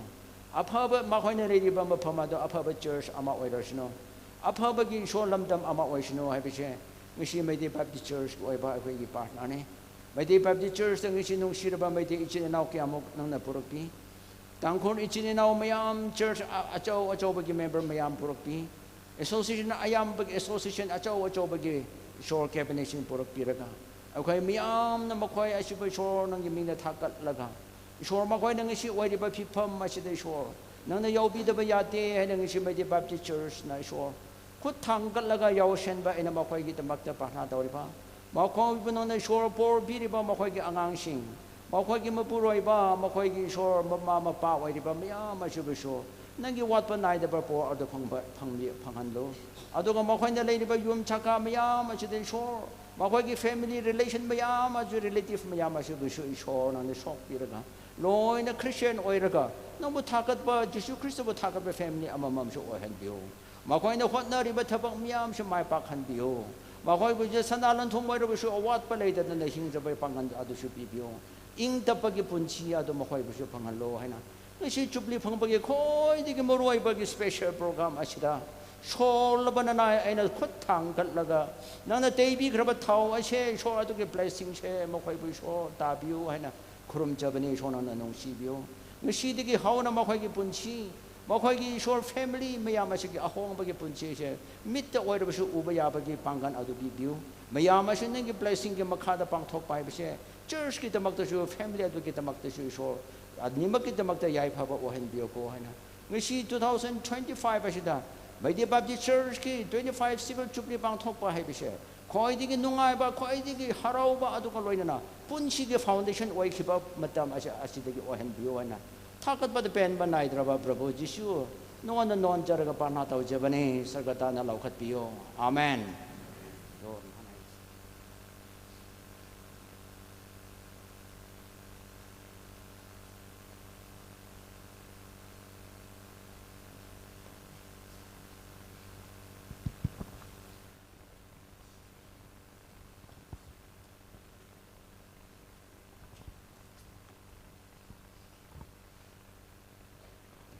Hello. Thakachari akhoi pastor Ningol Singh damak special prayer laukhatpibagi damak ishor gi mapal naidaba por do pinabi boishnu hojikti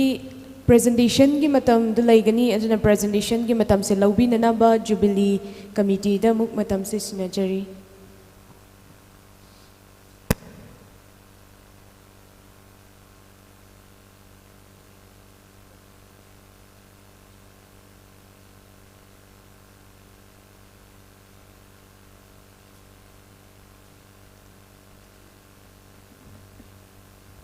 ꯃꯌꯥꯝ ꯄꯨꯝꯅꯃꯛꯄꯨ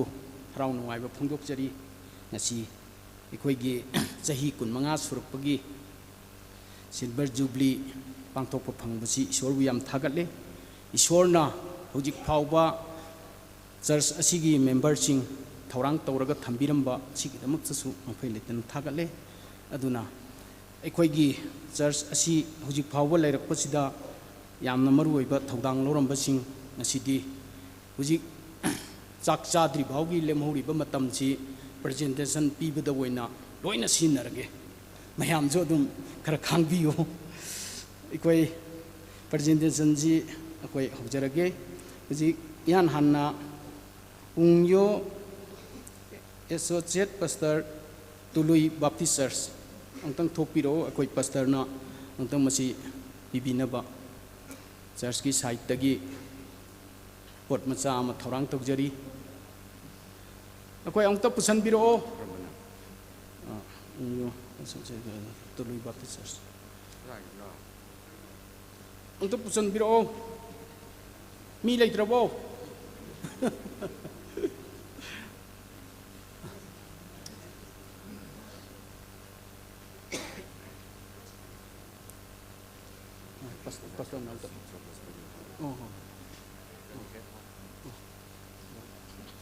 ꯃꯊꯪꯗ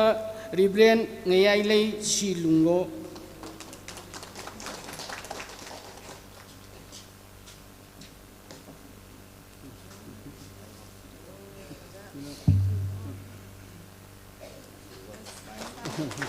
ꯃꯊꯪꯗ ꯔꯤꯕ꯭ꯔꯦꯟ ꯊꯤꯑꯣꯄ꯭ꯂꯁ ꯖꯤꯃꯤꯛ mission secretary TBC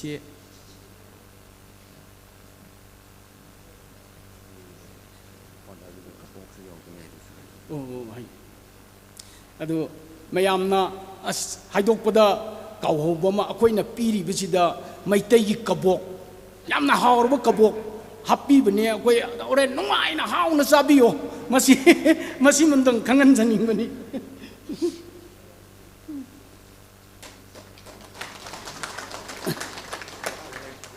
ꯑꯩꯈꯣꯏꯒꯤ ꯀꯕꯣꯛꯇꯣ ꯑꯁꯤꯗ ꯂꯝꯕꯤ ꯂꯝꯈꯥꯡꯗꯁꯨ ꯆꯥꯕꯤꯒꯅꯨ ꯌꯨꯝꯗ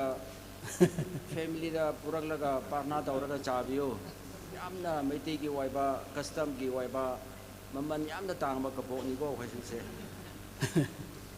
ꯃꯊꯪꯗ ꯔꯤꯚꯔꯦꯟ ꯑꯦꯁ ꯀꯨꯏꯕꯥꯉꯝ pastor ꯄꯦ baptise ꯆꯔꯆ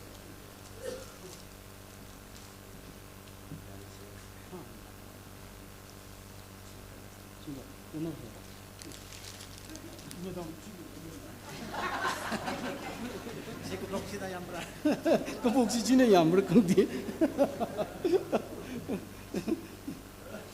ꯋꯥꯔꯧꯕ ꯌꯥꯗꯦ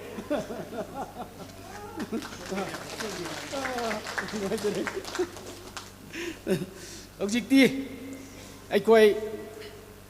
ꯃꯔꯨꯑꯣꯏꯅ ꯆꯔꯆ ꯑꯁꯤꯒꯤ ꯅꯤꯡꯉꯣꯜ ꯑꯩꯈꯣꯏ ꯇꯥꯡꯈꯨꯜ ꯂꯣꯟꯗꯗꯤ ꯌꯣꯂꯥ ꯍꯥꯏ ꯑꯩꯈꯣꯏ ꯅꯤꯡꯉꯣꯜꯁꯤꯡ ꯑꯩꯈꯣꯏꯒꯤ ꯌꯨꯝ ꯄꯥꯟꯈꯤꯕ ꯅꯨꯄꯤ ꯃꯆꯥꯁꯤꯡꯁꯤ ꯑꯩꯈꯣꯏ ꯃꯈꯣꯏꯕꯨ ꯑꯩꯈꯣꯏ ꯄ꯭ꯔꯖꯦꯟꯇꯦꯁꯟ ꯑꯃꯃꯝ ꯄꯣꯠ ꯃꯆꯥ ꯑꯃꯃꯝ ꯄꯤꯅꯕ ꯊꯧꯔꯥꯡ ꯇꯧꯔꯤ ꯃꯊꯪ ꯑꯩꯈꯣꯏꯒꯤ ꯀꯧꯊꯣꯛꯂꯛꯄꯗ ꯑꯗꯨꯝ ꯃꯤꯡ ꯀꯧꯔꯛꯄꯗ ꯁꯤꯗ ꯑꯗꯨꯝ ꯂꯣꯏ ꯂꯥꯛꯄꯤꯈ꯭ꯔꯣ ꯑꯗꯨꯒ ꯄꯣꯠꯁꯤ ꯃꯃꯥꯡꯗ ꯊꯝꯃꯒ ꯐꯣꯇꯣ ꯂꯧꯒꯗꯣꯔꯤꯌꯦ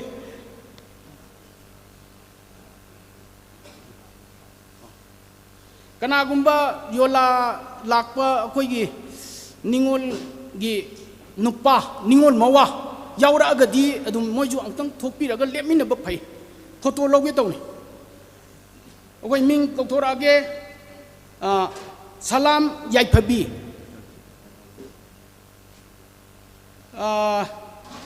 ꯀꯧꯊꯣꯛꯄꯁꯤꯗ ꯀꯔꯤꯒꯨꯝꯕ ꯃꯁꯥ ꯌꯥꯎꯗ꯭ꯔꯕꯁꯨ ꯃꯔꯤ ꯂꯩꯅꯕꯁꯤꯡꯅ ꯑꯗꯨꯝ ꯂꯧꯕꯤꯕ ꯌꯥꯒꯅꯤ ꯃꯃꯥ ꯑꯣꯔ ꯃꯄꯥ ꯀꯅꯥꯅꯣ ꯃꯆꯤꯟ ꯃꯅꯥꯎ ꯑꯗꯨꯝ ꯊꯣꯛꯄꯤꯔꯛꯄ ꯌꯥꯒꯅꯤ ꯋꯥꯟꯁꯥꯡꯂꯥ ꯁꯤꯡꯂꯥꯏ ꯂꯝꯁꯨ ꯑꯗꯨꯝ ꯍꯥꯏꯁꯤꯔꯥ ꯌꯥꯏꯐꯕꯤ ꯆꯤꯅ ꯀꯩꯕꯨꯜ ꯂꯝꯖꯥꯎ ꯑꯗꯨꯒ ꯋꯥꯟꯁꯥꯡꯂꯥ ꯀꯁꯣꯡ ꯈꯨꯂꯦꯟ ꯃꯣꯏꯅ ꯃꯌꯨꯝ ꯄꯥꯟꯕ ꯑꯗꯨꯒ ꯍꯥꯏꯁ ꯑꯦ ꯔꯝꯆꯨꯌꯣꯟ ꯒ꯭ꯔꯤꯟꯂꯦꯟ ꯑꯗꯨꯗꯒꯤ ꯑꯩꯈꯣꯏ ꯆꯤꯡꯗꯝꯂꯩ ꯁꯤꯄꯣ ꯁꯪꯆꯛ ꯃꯤꯁꯤꯁ ꯂꯨꯁꯤ ꯄꯥꯟꯃꯩ ꯂꯒꯥꯏꯂꯨꯡ जेनिता रलेंग अलोंगतांग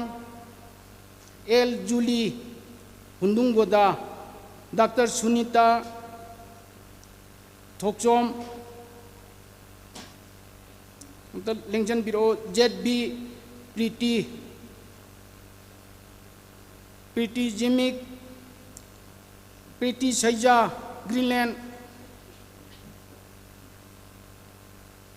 लैसिवन रिहा विलेज नुंगसिरई लुइखाम पुंबा खुलेन Mrs Rosy new तुसोम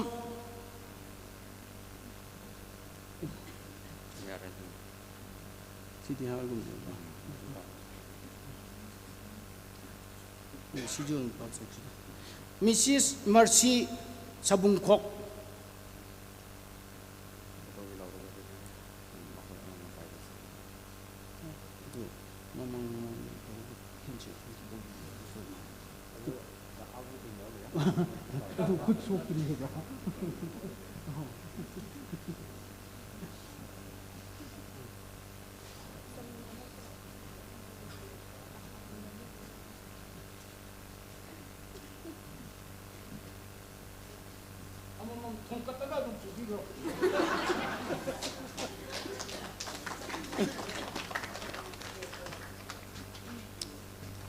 बिजाइरो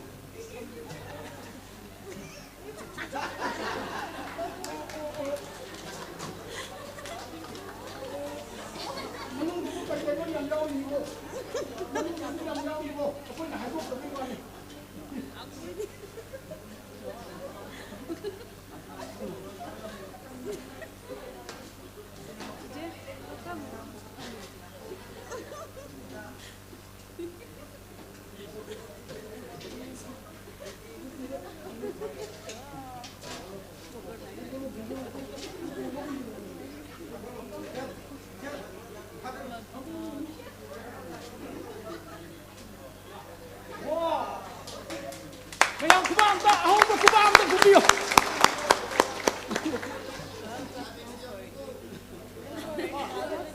Chapa hobiro.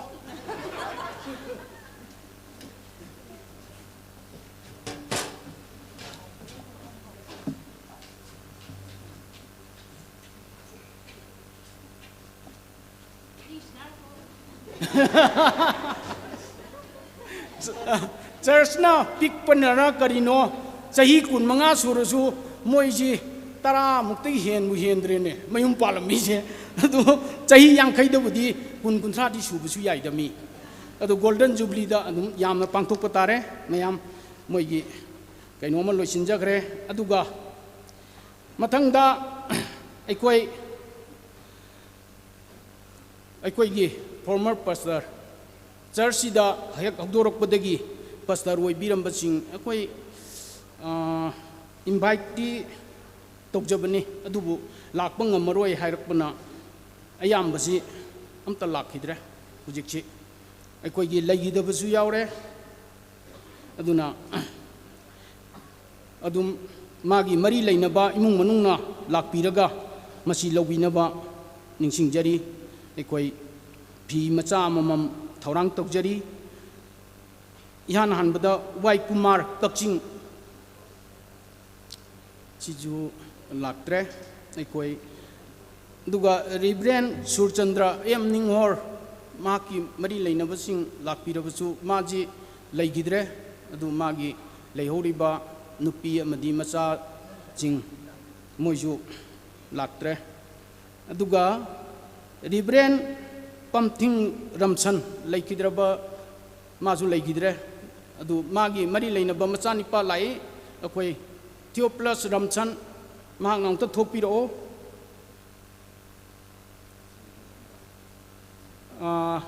makhada phamba waragasu adum lengkhat piro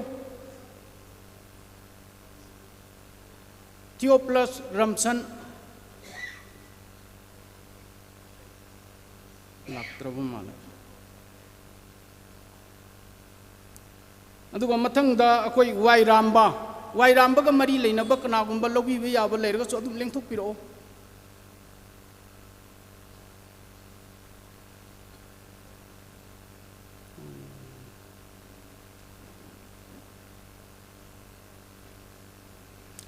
masima saida sum loisalage aduga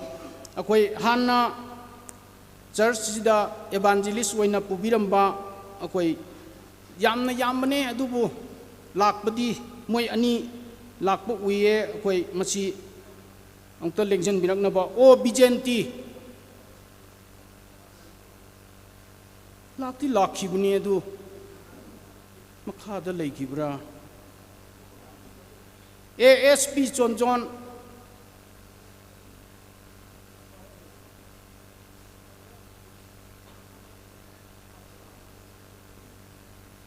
angta lengtok piro matam mamada wana thabak suminarakpani warau bibya de church ki site tagi kaigom ta pinanaba thorang tokjari ekoi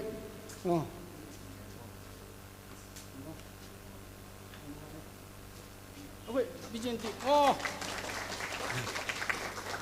Bijenti angta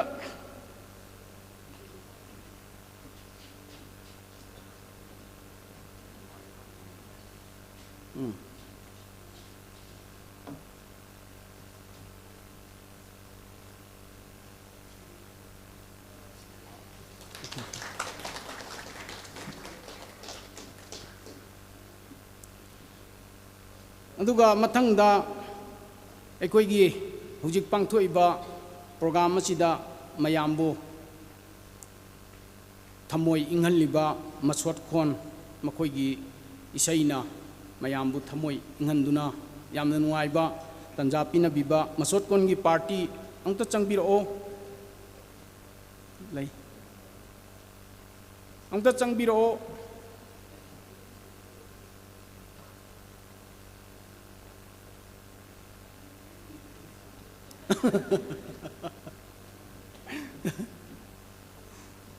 angta khara thubiro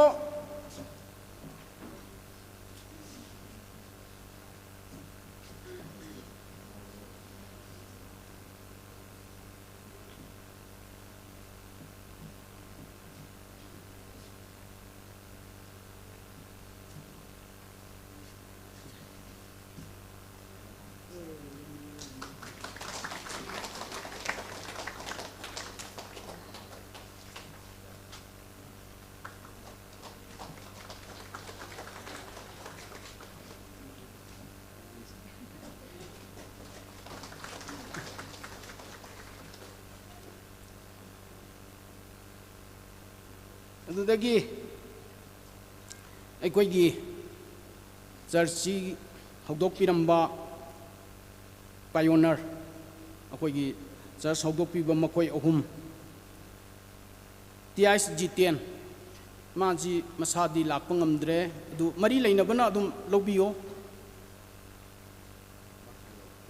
ꯇꯤꯌꯥꯏꯁ G10 ꯂꯤꯂꯣꯡ ꯆꯥꯖꯤꯡ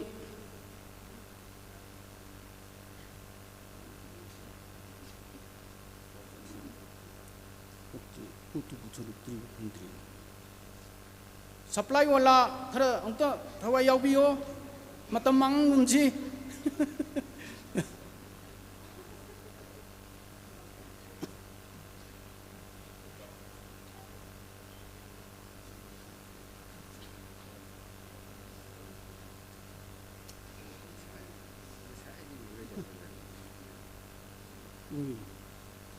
खरं अंत तुबिरो मथंगदा N बला बला मसाननी अखोई G10 गिसु लौबिगदोरिसि अदुगा मागिसु अंत थौरांग तौबिरो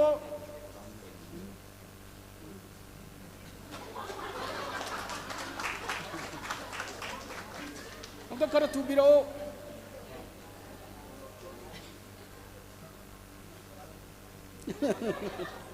मथंगदा अखोई रिंसांग जाजो अखोई वजा रिंसांग जाजो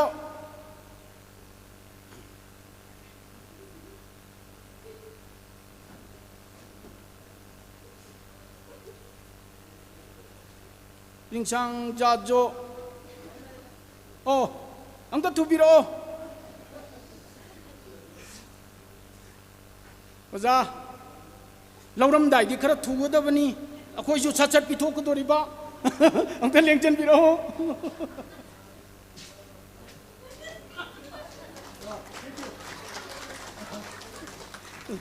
औदगी मथंगदा अखोइगी चर्चसिगी हुजी हुजी याउसेनबो ओरिबा अखोइगी के होरांगम अदुगा मागी लोइनबी के लुसी अमुक्ता पास्टर फैमिली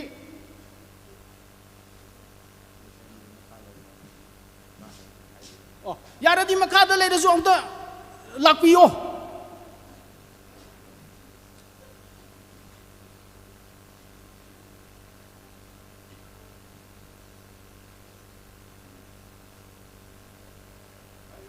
होय मया ममांग स उत क्वाई फबनी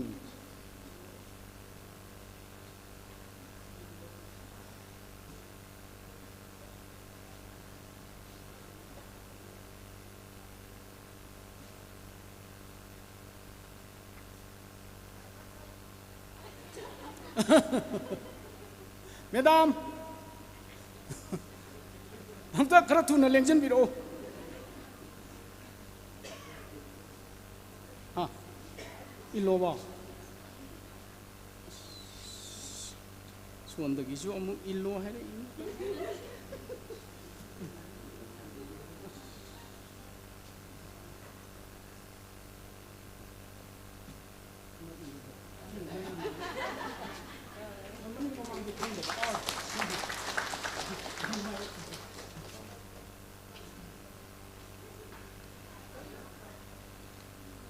उदगी अखोई पास्टरदी अदुम लेपिबोको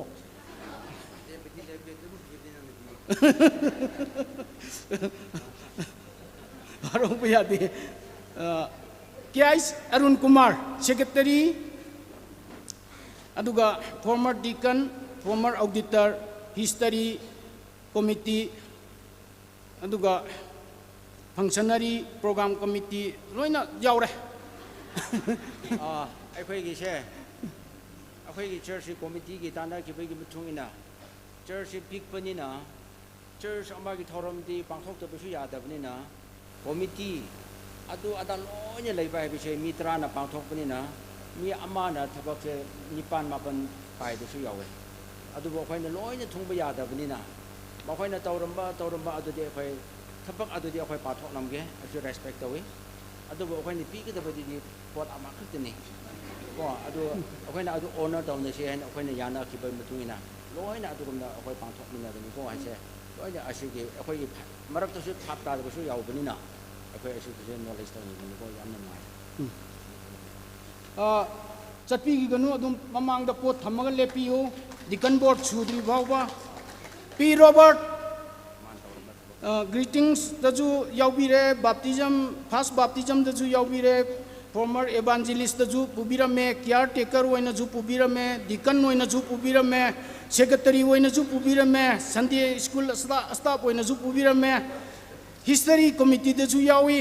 pastor in charge oina ju pubirami aduga finance committee da ju ya e nati thok ya biru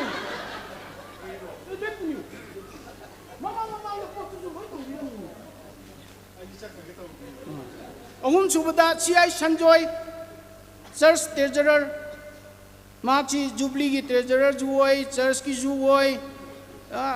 aduga hana deacon ju oirami adu mana tawdaba leitre loi suna tawre ayam ji M Joy Kumar mana first baptism group to ju yaure building secretary ju oirame church sabagi deacon ju oi jubilee committee ju oi history committee ju oi aduga jubilee gi donor ju oirame hujik ju deacon oina leiri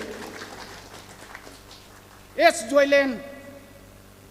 deacon ju oirame hana treasurer ju oirame aduga Zakai's ministry gi in charge mana pai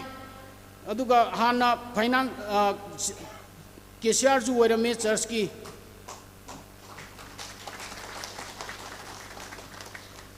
ꯑꯩꯈꯣꯏꯒꯤ ꯆꯔꯆꯀꯤꯁꯦ ꯑꯁꯤꯒꯨꯝꯅ ꯊꯕꯛꯁꯦ ꯄꯥꯡꯊꯣꯛꯂꯒ ꯉꯁꯤ jubilee ꯄꯥꯡꯊꯣꯛꯄꯁꯨ ꯐꯪꯕꯅꯤ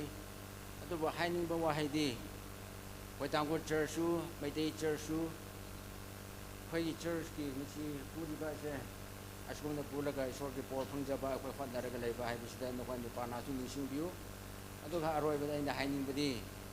ꯑꯁꯤꯒꯨꯝꯕ department ꯆꯔꯆ ꯑꯃꯗ department 3 9 9 10 ꯄꯨꯕ ꯍꯥꯏꯕꯁꯦ ꯀꯅꯥꯒꯤ ꯆꯔꯆꯁꯨ ꯀꯌꯥꯁꯨ ꯌꯥꯎꯔꯝꯂꯣꯏ ꯂꯣꯏꯅ ꯑꯦꯛꯁꯄꯥꯔꯠꯀꯤ ꯑꯦꯛꯁꯄꯥꯔꯠ ꯈꯛꯇ ꯑꯣꯏꯔꯕꯅꯤ ꯑꯣꯏꯅꯤꯡꯕ ꯂꯩꯔꯕꯗꯤ ꯄꯥꯁꯇꯔꯕꯨ ꯀꯟꯇꯦꯛ ꯇꯧꯕꯤꯔꯒ ꯑꯣꯏꯕ ꯂꯥꯛꯄꯤꯌꯨ ꯍꯥꯏꯕꯁꯨ ꯑꯩꯈꯣꯏ ꯑꯗꯨꯒꯤꯁꯨ ꯊꯣꯡ ꯍꯥꯡꯂꯒ ꯂꯩꯕꯅꯤꯀꯣ ꯌꯥꯝ ꯊꯥꯒꯠꯂꯦ ꯃꯌꯥꯝꯕꯨ ꯑꯁꯤ ꯅꯨꯡꯉꯥꯏꯕ ꯑꯣꯏꯅ ꯃꯌꯥꯝ ꯑꯃꯒ ꯈꯨꯕꯥꯛ ꯑꯃꯔꯛ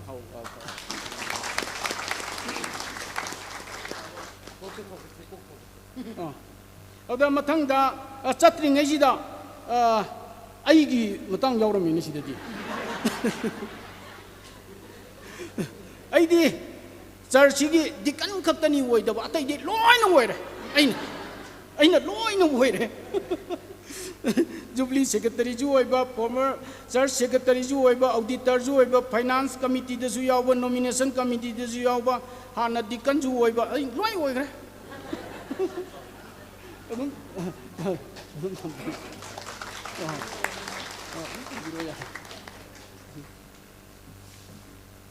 ꯌꯥꯝ ꯅꯨꯡꯉꯥꯏꯔꯦ ꯃꯌꯥꯝ ꯄꯨꯟꯅ ꯈꯨꯕꯥꯛ ꯑꯃꯨꯛꯇꯪ ꯌꯥꯝ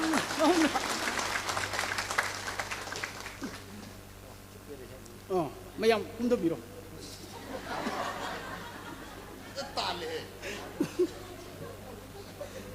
ꯃꯊꯪꯗ ꯑꯩꯈꯣꯏ TH ꯔꯣꯕꯦꯟ ꯀꯤꯌꯔ ꯇꯦꯀꯔ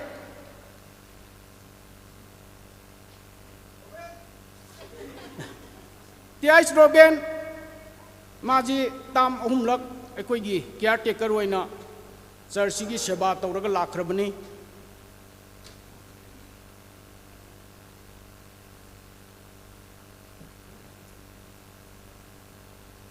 अंक खर थुबिरो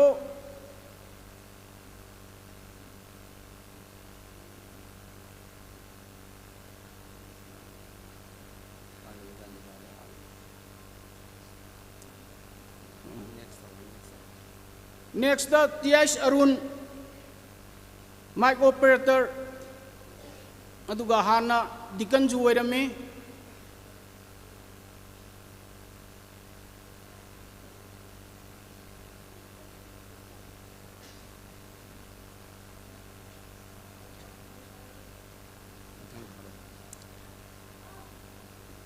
TH Arun,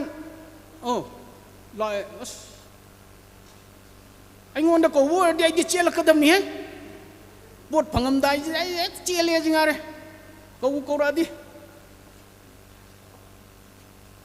ꯔꯣꯕꯦꯟꯁꯨ ꯌꯥꯔꯒꯗꯤ ꯑꯃꯨꯛꯇꯗꯤ ꯂꯦꯡꯁꯤꯟꯕꯤꯔꯛꯑꯗꯤ ꯅꯨꯡꯉꯥꯏꯖꯈ꯭ꯔꯅꯤꯗ mahut orsu ya ye mahut orsu upai lete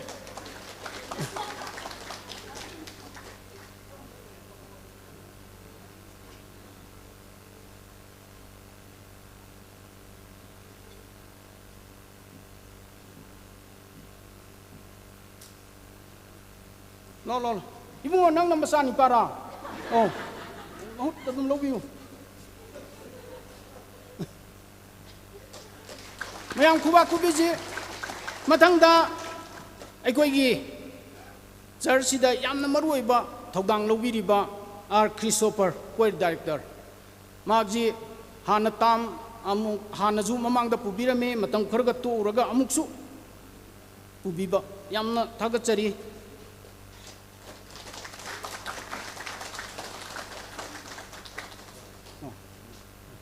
mathangda aikoigi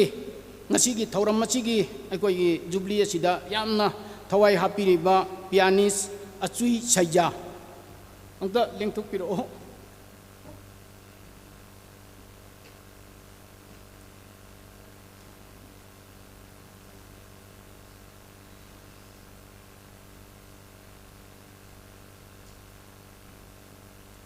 khara thuro next Tias Buddha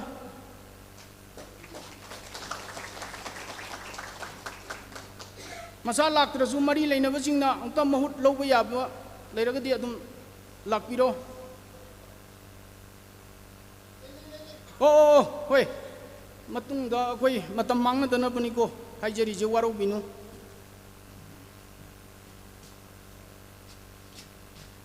matangda wai gauro hana caretaker oibiramba aduga mic operator ju oi gauro udagi budagina caretaker oibiramba wai gauro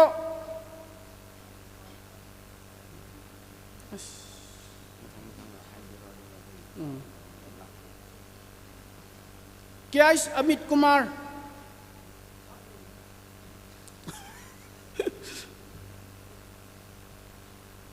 ngaktang thado mayaradi yam nuai gani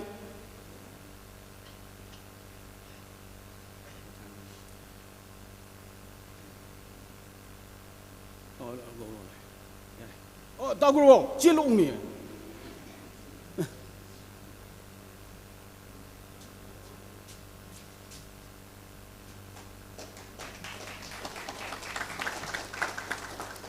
Kyais Amit Kumar matangda Tiai Surjit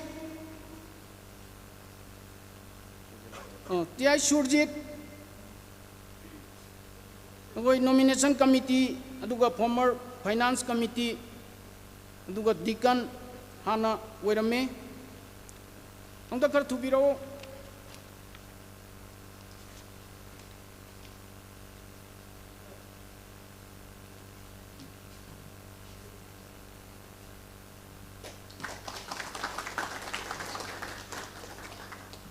aduga matangda aikoigi yamba laigidraba jet bidding phami Nehru mangna taurambaji akoi mari leinaba amana dumeta lobiyo akoi former secretary warame land committee woi bamatamda dum magi matanga yadaduna laigidabani akoi aduga former treasurer warame matam changna church hawdorakpadagi akoi KCR waireraga matam changna lerakpane matangda Hais Dijamani laigidraba Hais Dijamni magi mari leinaba yaragadi anta thupiro hana treasurer oiramba Hais Dijamni gi macha oirabasu magi nupi oirabasu anta thupiro matangda NS Hipa mic operator oibiramba hana Hipa oh anta lengjan biro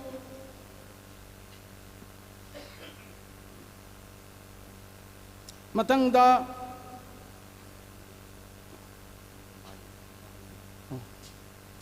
NS Hipa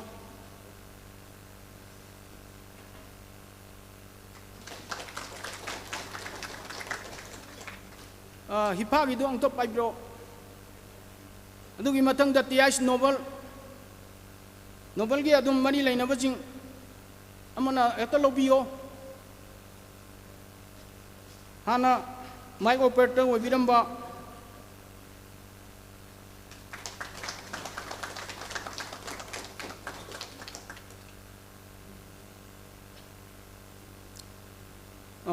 Nobel की mama you're दुगी मथंग दा अकोई की women society दगी हुजी हुजी थाउ पुबिरिबा TIS Lotus women chairperson अदुगा मिशन की सेक्रेटरी जु ओइरी टीआईएस लोटस एल थेमसा वुमेन सेक्रेटरी मिशन डिपार्टमेंट लेरी हुजिकसु मोय अदुगा मथंगदा हाइस रमथिंगला वुमेन ट्रेजरर जेबी योमिला वुमेन वाइस चेयरपर्सन अकोई किचन की साइड लेरबसु खरा थुना उंता काबिरो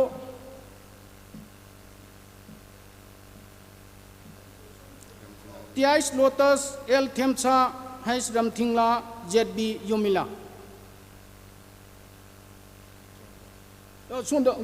손도 깔았거든. 손 온다.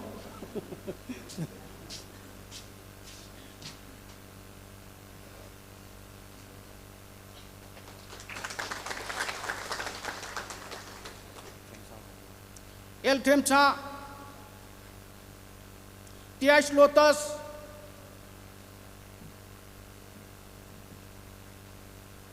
कितन कन्ना 풍도 당거든니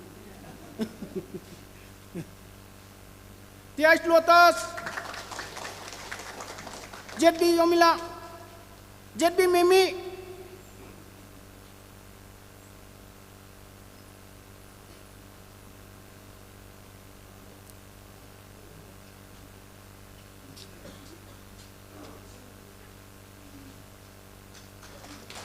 कोई मतंगा लोटस लाबा महमूद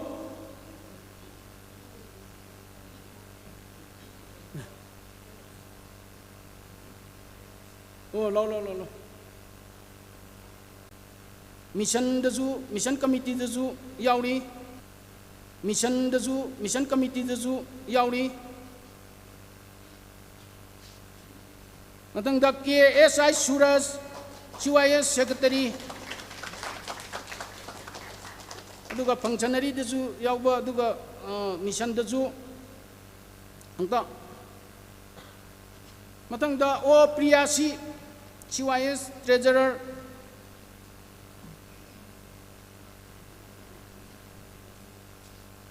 ओ प्रियासी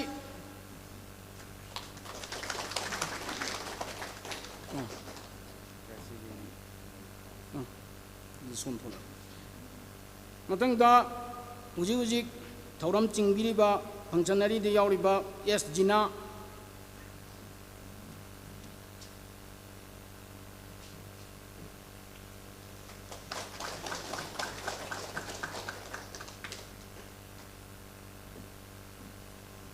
मतंग अकोई जेबी विक्टर फंक्शनरी दे यावबिरिबा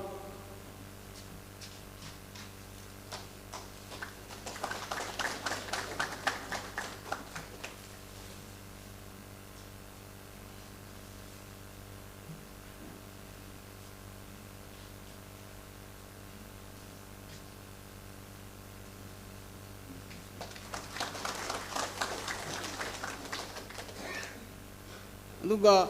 अकोई लाइमयुम अजित हुजी अकोई लाक्ट्रेगो मादिया एमपी के स्टाफ अमाना लौबिगना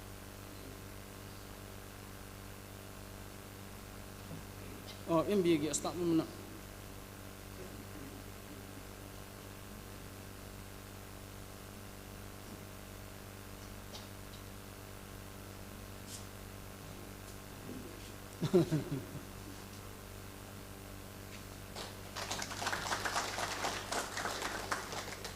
KS Romesh,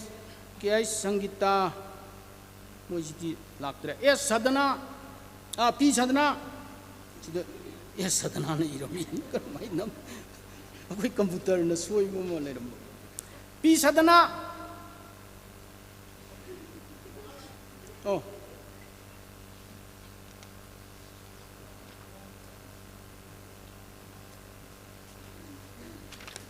P Sadhana Jiju, Akwe, First Baptism Zuyawe, Adugahana Evangelist Uerame.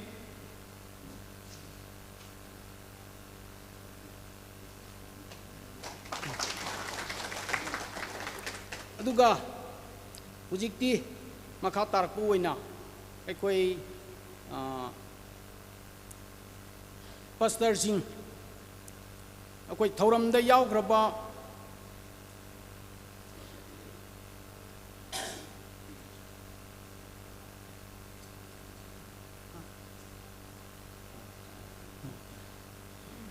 Ujikta, Pangba, Anoba Pawamana, Akwe Hana Kwe Master, Wibiramba, Kachai Degi, Arkia Kasim, Ma Yorena Pawam Tare, Ma Uncle Lincoln Bido, Sonda Yoropaga, Akwe Fudor Pona Hanamang Targalere, Uncle Lincoln Bido, Sonda, Unta.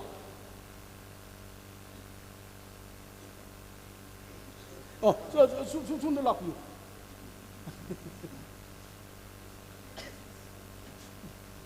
Matam Puina, a quasi Punmin Nadana, Mana, Koi Master Warega, Koi Director Warega, Yam Puina, a quick notorpone, Aduga, Ujik, Makata Buena, a quigi,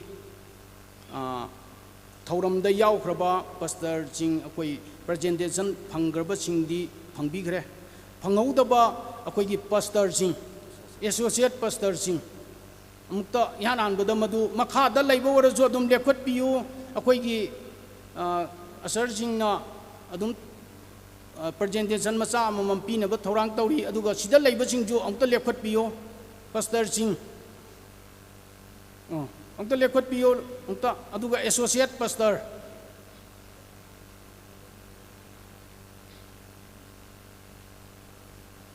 Oh, Pastor, no.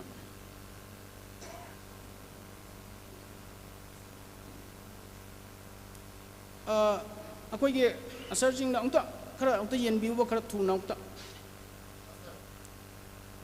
Pastor Associate Pastor anum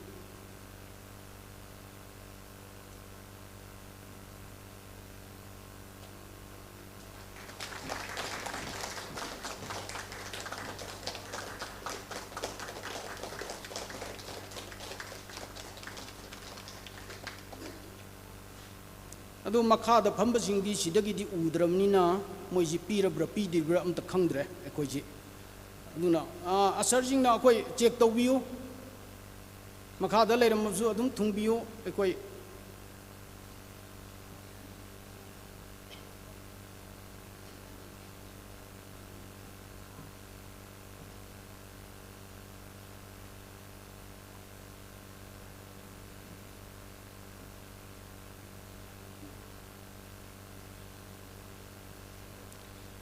Udagi Matanga, Ikogi Pastor Jinga Lakminaba, Natraga, Pastor Laktrabasu, Koi Deacon Board, Key Member Jing, Deacon Wina Lakpa, Aduga Diver Wina, Adum, Churcherski Lakpi Bachingdo, Ongta Hugat Pio, Deacon Wina Lakpa, Adu Diver Wina Lakpa, Ongta Hugat Pio, Mayam.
mayam loina thungbirabra aduga makharom da phamba chingju mayam ta yengbiyo check tobiyo mukta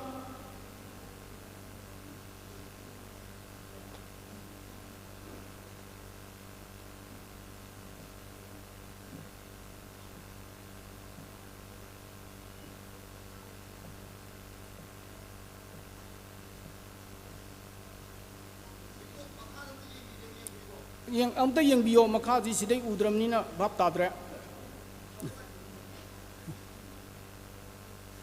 makha da phambiri ba ching da jo aikoi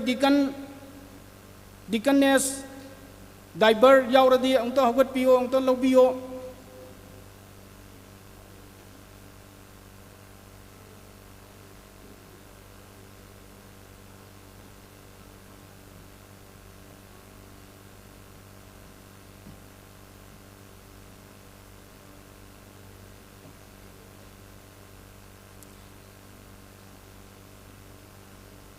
Ujikti aikoi makha tarak pasi akoi moderator singda sinajare matang sida akoi losinjarage horen nungdang amu leiri aduga aikoi gi member singda khangan janingba mana akoi pigada ba yang wadi masi matang na yadabagi sum tension bani hayeng program loiraga woina matang pirakini kari mutta waro biganu matam ngai bio akoi gi member sing matang sida loisinjare thank you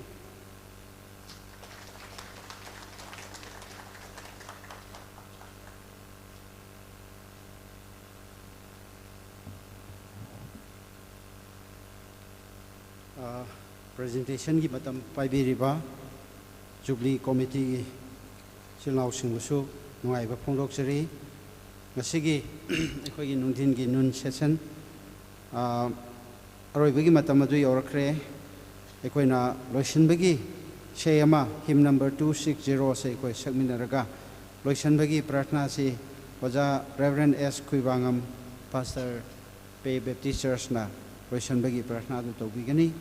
ore nungthin gi aroi ba Sunday gi evening service akhoi pung manga makhai japchana hauna na bai koi sem sarga lei aduna koi gi members sing amadi live delegates sing na aroi bagi program asi koi matam chana saruk yamina si koi na masigi asengba sorgi wapa asi Reverend Dr. Matot Mi Vasa Executive Secretary TVCN koi da phabo wapa odu pubirakani masi tamina re herga koi gi Jubilee asigi koi blessing bor ado koi punna lominaraga koi hanminanabagi damak ishorda mukahna ishor giming da haijabani hojikti koi na program se loisananaba hymn number 260 koi khoyarna lead tobiraga koi mayamna lepkhale haraga ishor thagan minasi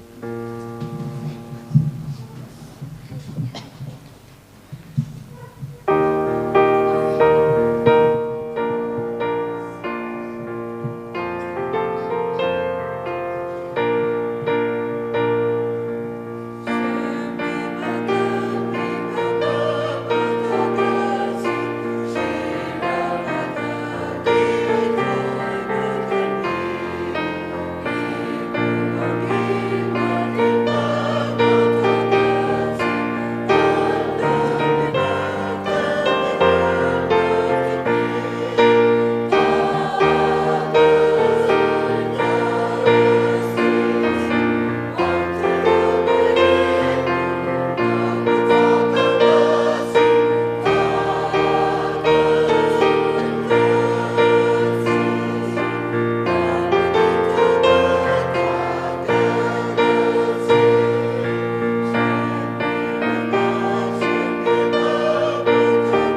Most gracious Heavenly Father,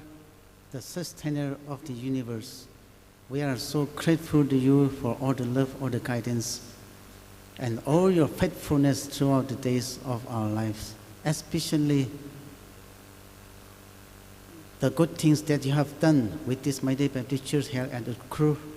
through your grace. So we are celebrating 25th